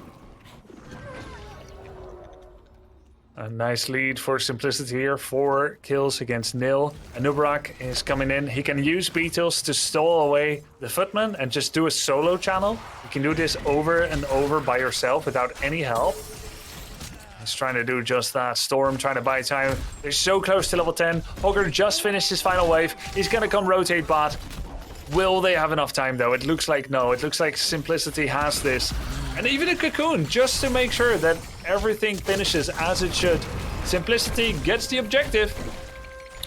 Drekthar's army will be spawning in favor for the side of Simplicity. Vandar Stormpike and the members of Storm Esports need to defend this first objective phase. What is this going to do? Well, we're going to have to see how things unfold. And you know what, Grubby? You want to jump into some comms and hear how they're going to play this inside of Simplicity? Yeah, let's do this. In we go. To clear the way. I found stuff down here. Okay. Stukov's mid, Hogger's top. Stun? They have 3 mid. We're fine, we're fine. Yep. Play with this. I'm looking for an ult here. Yeah. I don't see them. Where is it? Oh, it's It's big. Rip. I'm on PJ. Yeah. Big. Nice. Nice. Huge arrow. Push a bit. Yeah. We want that fort if we can. Yeah, we definitely do. Can you come mostly? Wait. Yeah, I see it. Crazy. I have Polly. If Damage. Just push. I'm coming. yeah, I want to get He's his. insane. I have Cocoon. I look up. We should finish I'll this make our weekend. top wall. I got this guy. Can you finish? Finish. Finish. Tigers gonna be about. We run. Run. I'll give you a jump. Could you see me? Could you see me? Good shit. Yeah. I think we I go killed here. I have Polly. Hosting on bot. Yep. Oh my god. He's literally... Help me. I need one. Are they coming to us? Potentially. We don't. No. An arrow from downtown, and that sets up massive push through this mid lane. Well played so far from Simplicity, Grubby. Yeah, really nice arrow hitting the 3-man on the escape through the gate there. Storm looking a little flustered here. They are looking very much under pressure, just like what you would expect. Rewind this and make this game number 1 or 2 of just a regular league season. And I don't think they'd be making the same mistakes here. But the stakes, the pressure, and the skill and that Simplicity is showing here is just powering Storm into submission. Now, Cure is coming through. Massive shove will deny that. Huge arrow from Hosty chunking into the enemy side. Masquerade comes in with a big burrow charge and is going to be able to chunk into the enemy team. And Cure finds the kill in this engagement. Lobber on the point trying to make something happen here. And Dequaza gets the staggering blow that actually steals the boss away in favor for the side of Storm Esports. But they're hemorrhaging players left and right. Legacy being chased away by Dequaza, but gets a huge blink away. Malthiel may go down, but he finds the last rights value. Triple kill, make it a quad kill for the side of Simplicity. They lose the boss, they win the war. Yeah, totally worth it. Like, that boss doesn't generate much XP. You get the boss, you get XP, but you fail to pick up the minions that it may end up killing. It gets a few towers. It's a deny what, but this is a massive advantage here for Simplicity. Going forward, all the respawns will be on time. There'll be more chances. But just another display here of Simplicity being on point, hitting that big arrow on the 3 people in the bush, knowing exactly where people typically stand. And you gotta say, if you have full presence of mind, Bahamut, and you know there's a Hanzo on the enemy team, you know you've been spotted, you've been made. Nice combo there by Stukov! Huge arrow from Hosty will come through trying to make the counterplay, and there will be a trade into Sylvanas. Kepi's so very low. Lutano maybe looking to throw some damage into the enemy side. Riptire is off a cooldown. The one cool tech that I wanted to talk about is going to be the utilization of the beetles from Masquerade.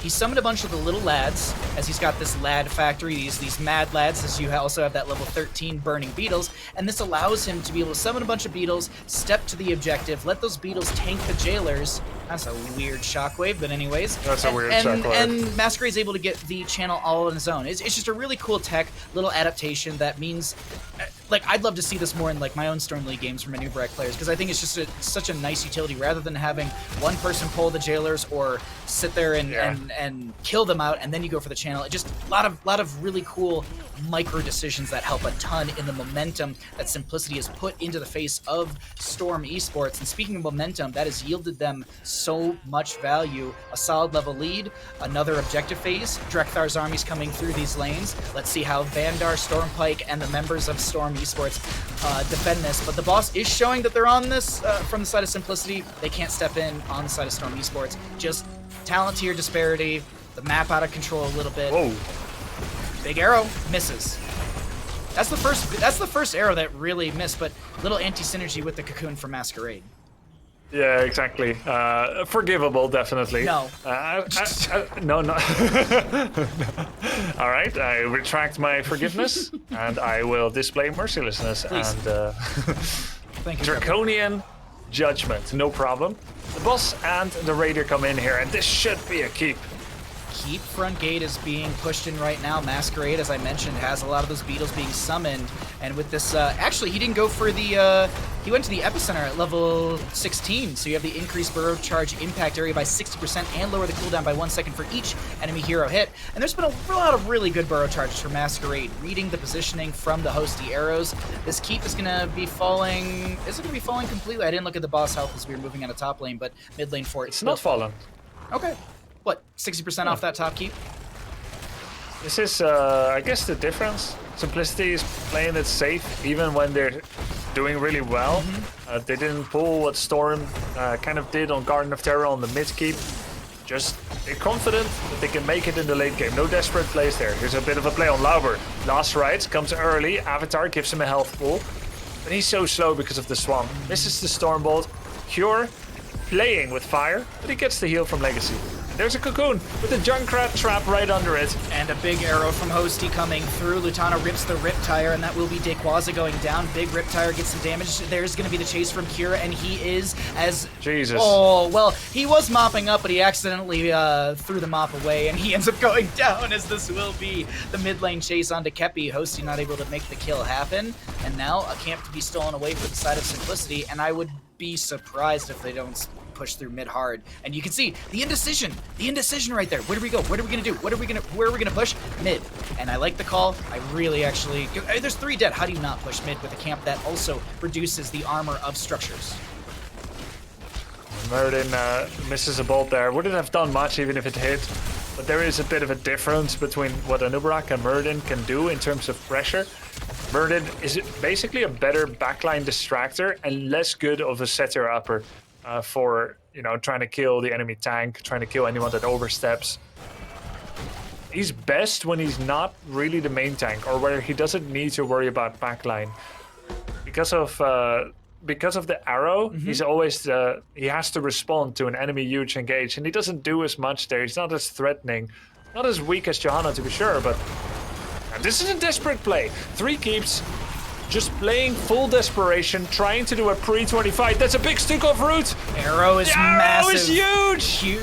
Kier comes in. Last rights will go into IB. Thinks he's going to go down. This is going to be Kepi very low as well. Kier jumps onto this Tychus, and he's not going to get picked off as BBJ pops the healing pathogen. Huge scatter arrows from Hosty coming through. There's a Riptire looking for Kepi, and it will find the kill. Double kill overall for the side of Simplicity while they do lose their Anub'arak. The Bosch was not fully leashed, and so this is going to be the boss still being chunked by the side of Simplicity, who are now taking over and being the targets. There's some shattering teeth out from Junkrat zoning back the enemy team, and I don't think Storm Esports, you can make this play, but they're going to try for it. There's some bouncing coming out from this Hogger, and Legacy is actually the one being chunked right now. Cure is getting very low. This is a huge spin for Dequaza. Hosty, can he find a kill? Yes, he can, and he's going to chase on to BBJ right now. Boss did go over to the side of Storm Esports. Once again, it's almost like the exact same fight that happened through the bottom lane, not, what, 7 minutes ago? Yeah, but this time also mid-keep was lost. Not just 3 to 4 people got wiped. This time Storm did kill 2 members instead of just 1. And this time the fort will go... No, actually they're gonna save the fort, I think. It's pretty 50-50. 40 seconds on the boss for top. Siege camp, null camp on the right is going to be up for Simplicity. Wait.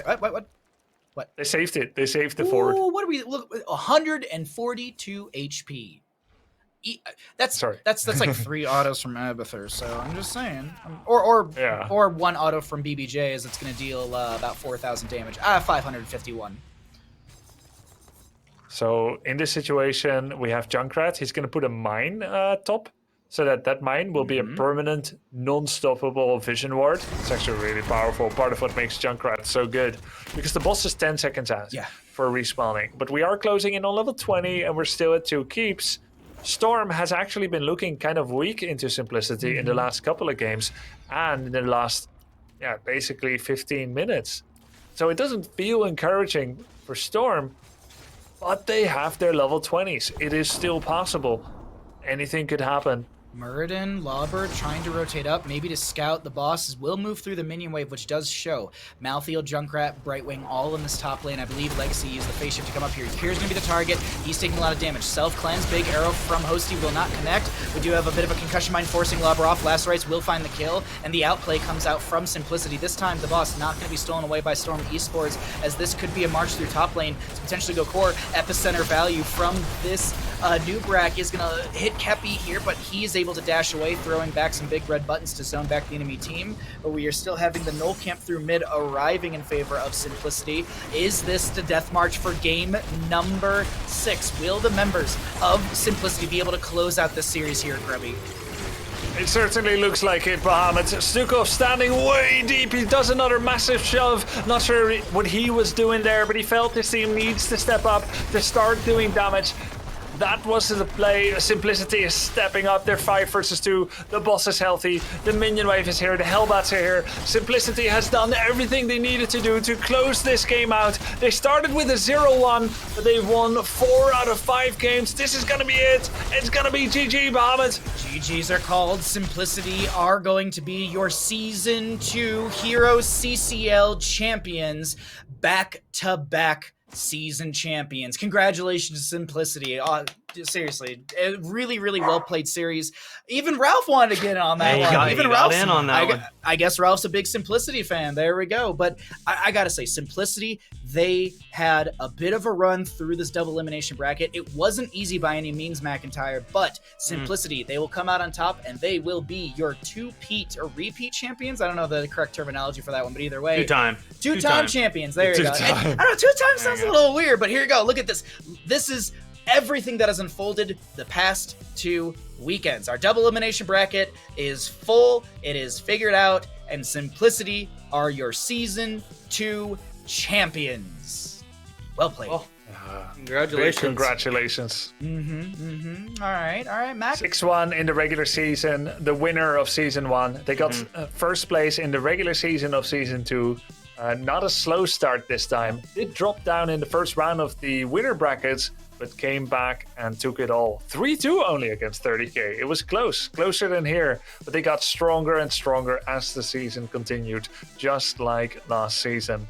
Who can stop these guys? Now that we know that there is a Season 3, we gotta see, is Simplicity gonna come back? Are they gonna come back with the same roster? That is to be answered in fall of 2021, but for now and for the next few months, we will know our champions to be Simplicity.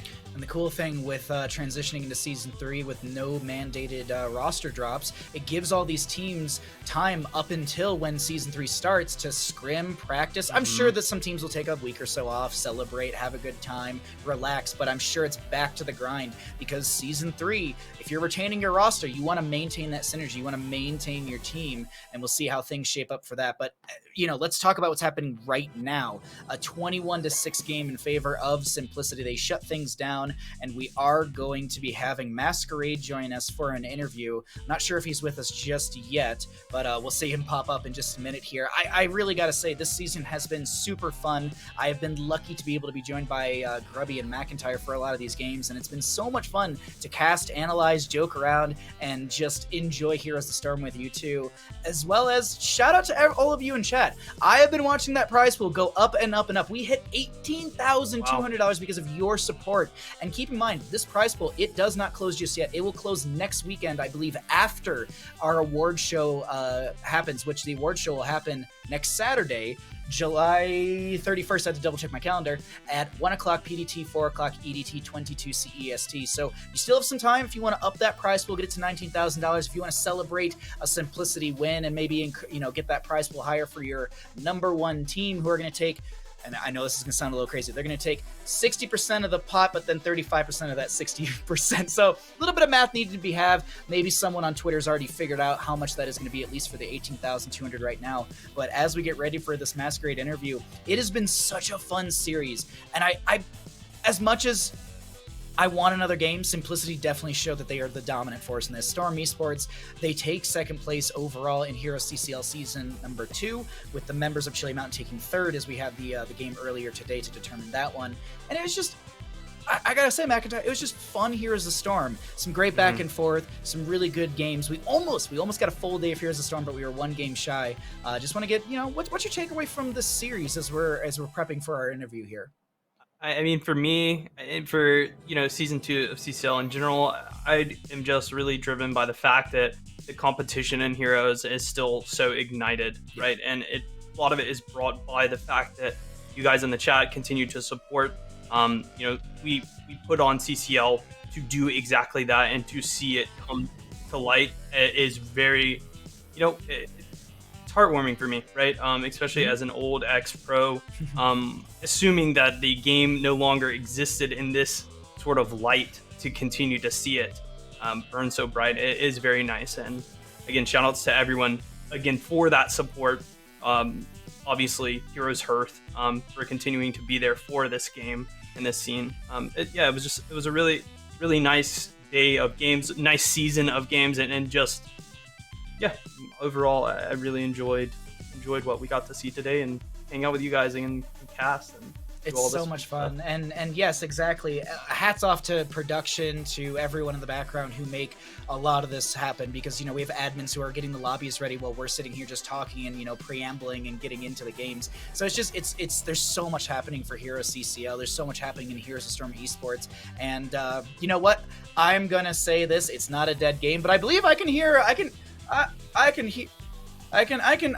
a man in the background right now. Do we have you ready to go? I'm itching to ask him some questions.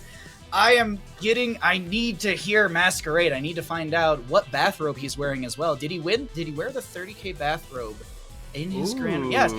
That's the one thing, like, I'll be honest, I want to get the interview going, but is he wearing a bathrobe at all? I hope, for TOS sake. We'll find out. Maybe some PSD underwear? Maybe a little... Okay, all right. Well, we're gonna get him in here in just a second. When that's ready to go, we'll just have it fly on screen. But this is exciting, and I'm excited to ask Masquerade about his victory. And here we go. We got him ready to go. Let's find out, ladies and gentlemen. What bathrobe is it? Absolutely none! We got Masquerade in a bow tie and his PSD underwear, but for TOS reasons, we're just going to show the bow tie. Thank you, Masquerade, for keeping things PG-13-esque, maybe like PG-14, but still. Congratulations, Masquerade! How does it feel to be back-to-back season winners for HeroesCCL? Feels good, man. Feels really good. We did it, baby! We did it! 2-time NA champion. Feels good. I was so shaking I could not get the bow time right. I fucked it up actually, so just holding it like a moron. But what can I do? I appreciate it, but I don't want to crowd all the questions here. Let me get it over to Grubby for a question or two for your simplicity win, Masquerade. Yeah, Masquerade, big congratulations. You guys actually won both seasons so far. Season 3 has been confirmed as well, but for now, for the next few months, you guys will be known as the 2-times champion. It's really impressive because anytime you are a champion of any season, everyone is going to be looking at you, most of all, trying to figure out your drafts, maybe preparing for you, maybe even in scrims, mostly thinking about you or denying practice. And you come out in that anyway. There are tough wins and tough losses. There are easy wins and easy losses. How do you feel about this finals match here? Was it difficult for you, or did you guys have the confidence to do it? We're cruising. It was a good practice, good plays, good teams in front of us as always. We got to the loser bracket, so that's not nothing, Like we had some weakness. We can bleed, but we cannot die. So we take the win this time. And then in the series, you seem to really enjoy playing Stitches. Would you say is your favorite tank to play, or which ones are? Actually, alright. We never scrim with Stitches, actually. We always ban it, because we lose against it. I never play Stitches, actually, in scrim. We just, okay, let's fucking go, even like game 1, I picked Descartes, but we wanted Malf, but since I didn't have the hero on my account, just went Descartes. Well, it worked, so... But yeah, Stitches is very good tank. The meta, like the hook is so playmaker, and with the rework that allow him to have like really little CD on his hook, It's actually quite disgusting. It's very tanky with his level 1 as well. Like it fixes all his weaknesses he had before. So yeah, very good tank at the moment, especially in Storm League. Nice. Awesome. McIntyre, any questions for Masquerade, our Season 2, I guess, tank winner? You're like the best tank in CCL, technically, right? We can say that? Yeah, in Europe as well. I won Master Clash as well, so... Congratulations, my friend, as well. Thank you. I would say... Sorry. No, you go ahead. Don't hide from us. I'm happy to see that you have moved away from just Mei and Lily one tricking, and you're finally showing off your Lily one trick. No, I do want to say congrats. Yeah, congrats on now being the 2-time for the CCL. My question to you is, you're coming on to a team like Simplicity late in last season. You guys are able to win, and here we are again. Victory screen in sight. For you as a teammate for the team, what was your main goal to succeed at that kind of helped you to get to this victory today, just as a teammate in general? That was a long question. What am I looking at as a teammate, as a tank? Yes. Was it it? Just as to help your team win, right? Like, what's your main goal of the season? Tank is, this season especially, it's like the same as every season. Tank is a very difficult role. A lot relies on you to not die, to scout for your team that they don't die, to make play happen. You have a lot to look after. So I don't know, like this season, every season, I cannot go into details or on what you should do as a tank, but don't hint, press your button correctly, and you can get some coaching session with me if you want to know more. It's on my Twitter. How much? Masquerade HS. It's 30 euros an hour. Oh, pretty good. That's pretty good, actually. That's really good for some tanking advice. I just see. Okay, Masquerade. What does it mean? It's expensive. Some people that's actually like it. Yeah. I'm not kidding. That's a I will get good more deal. coaching. Yeah. But what I want to say is thank you for the interview. You're always such a character to have on, and thank you so much. Congratulations once again, as you said, best tank in North America and in Europe. And before I let you run out of here, of course, the floor is all yours for shoutouts. The final shoutouts of HeroesCCL Season 2 are yours. Yeah, shout out to my team, obviously. Simplicity are beasts. Staff, Party Full, Jay as a sub, even Madara helped us at the end of the season for coaching stuff. So thanks for them. That's pretty much it. Sorry to be in such shit clothes. No clothes. It's very hot here. Hot.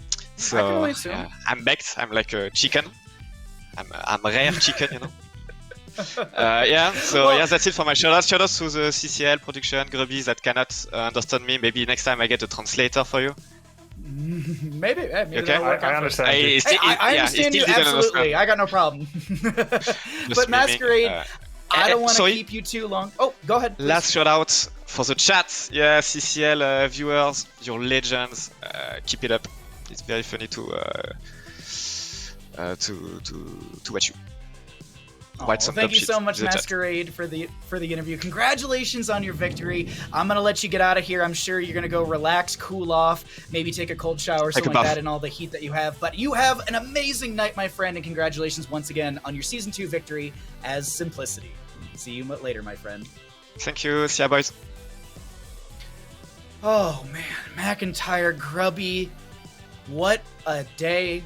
What an amount of just the games today. So much fun. I had beyond a blast. And McIntyre, we're not done just yet. I believe you might have a little bit of PSD support play of the day for us, sort of deal. I do indeed have a PSD support play of the day. It's going to come from the Tomb of the Spider Queen play, and it's coming out of a support. It will lead and end with a Zagara, but essentially what is going to happen here as we roll the clip, Stitches is going to connect with a hook and a cleanse on the Valkyrie. I didn't even know you could do this. Watch this. Nope. Yeah. Come on in, Hogger. And not only that, but let's watch pause here. If we can, maybe we can't. Zagara on the left side just going to hit a casual 3-man maul. Oh, by the way, you guys, there's only one person in here. Just kidding. Your entire team is in the wall. 3-person root. All the banelings. More banelings, I think is what they like to say. Picking up, basically a bankruptcy. Go to jail. Don't collect anything. GG. I mean, that just ran it, right? That was Simplicity's victory for that map. And then the following, I think that kind of sets the tone of what that series ended up kind of ending on. So really well played from the side of Simplicity on all ends, really. We had an amazing season of games so far, and I want to take one quick moment, a brief moment, if you will, to thank our sponsor, PSD. You can get yourself some amazing PSD underwear, much like this Bob Ross underwear that you can get over at PSD. You can use !PSD to get yourself over to the curated wisdom list of amazing underwear. And if you've checked it out in the past, it's been updated a little bit with some new styles, some new awesome styles, as I said, that you can check out. So make sure you hit !PSD in chat to get yourself over to that curated collection, and you can use Wisdom, WISDOM, at checkout for 20% off of your order. But now that we've talked about underwear, we've talked about a lot of things, let's talk about our closing thoughts on not just today, Grubby, but the entirety of the season. Please, what are your thoughts or anything? Yeah, just we started this season a couple of months ago now, and it already became apparent that everything that we had learned from season 1 was starting to shift a little bit. Chili Mountain, the team that only took a match in season 1, only one match, ending 1-6 score, has now become a top team here in this league, finishing top 3. There was no team this season that had just one match win or none. The teams are drawing closer together. Teams are learning from each other. And that is what the dynasty of subsequent seasons in a ongoing esports endeavor does for a scene. It ties all the ends together. Storm Leaguers have something to look up to and to learn from. We have something to enjoy in the weekend and to cast. And all the players are keep getting better and better. And Blizzard is patching the game. With Zagara now coming to the forefront, they don't always get it right. Sometimes there are some heroes that are maybe a little bit too strong. But change for the sake of change is so nice for the drafts, because we get to see different heroes and players showing themselves from different sides. Having these changes coming in, having Blaze and Zagara come to the forefront, and who knows what else in the future when Season 3 rolls around, that is what excites me as well, as much as the level of play that is being broadcasted. And I want to thank everyone for watching and supporting. I want to thank HeroesHearth for putting this on. Had some people in HeroesHearth not been such a big fan of Heroes of the Storm, even after HCC ended and everything, we wouldn't have had this league. Yeah. And we wouldn't been able to view this, to cast this, to play this. It's because they love the game. That's why we have this. And I want to thank them and thank you for having me be a part of it as well. And you guys for casting this season with me. It's been absolutely great and so much fun, even behind the scenes. Oh, thank you so much, Grubby. McIntyre, any closing thoughts from the season, the weekend, everything? Yeah, I mean, completely agree with Grubby on all ends. It's been nice, the old man Mac, right? Like just being the coach that yells from the sidelines at these teams as they continue to grow and yell at them to do it this way instead of that way, right? When there's so many new ways to do it, has been a lot of fun for me even.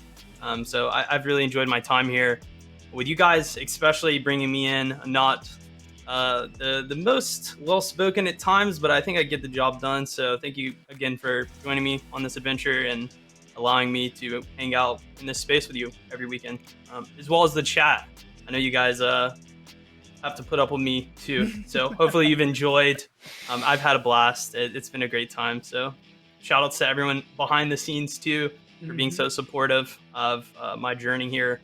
And it's been a great time. I really, really enjoyed it. So otherwise, excited for the future and what's to come, right? Season 3 is on the horizon sometime. Keep your peels eyes. Don't do that. Keep your eyes peeled for more information through Twitter, as well as I'm assuming YouTube and some other, probably maybe a blog post from the website. But keep your eyes out for that information, as it will be coming out soon. TM. But my closing thoughts is just, it's very much what you two are saying, and I have to echo it. I really do appreciate being able to be here to cast Heroes of the Storm. We do our best to bring you the best games every week, and we try our hardest as well. We put everything on the line for you all at home. So thank you for supporting HeroesCCL. Thank you for supporting Heroes of the Storm. Thank you to everybody out there. Thank you to the developers still working on the game. Thank you to just everyone in production. Thank you to Wisdom. It's crazy to see how far HeroesCCL has come. It started as a one-off, once a while, you had these matches with some friends, and then we had the Celebrity Clash League, and then this became a reality where we have a season, a league, all of this, our organization. So just thank you to everyone who believes in HeroesCCL. We love you. We believe in you as you believe in us. And we will be hopefully back in Season 3 with more games. Until then, we want to remind you one last thing. Next weekend, July 31st, is the award show hosted by Grubby and myself. We'll be bringing you the awards for HeroesCCL Season 2. That's going to be starting at 1 o'clock PDT, 4 o'clock EDT, 22 CEST. But from all of us here at Wisdom, from HeroesHearth, and from Heroes of the Storm, we thank you for supporting HeroesCCL. We thank you for watching. We'll see you in Season 3 of HeroesCCL. Until then, I've been Bahamut, joined by Grubby and McIntyre. Thank you for hanging out with us. This has been HeroesCCL, presented by Wisdom. Good night.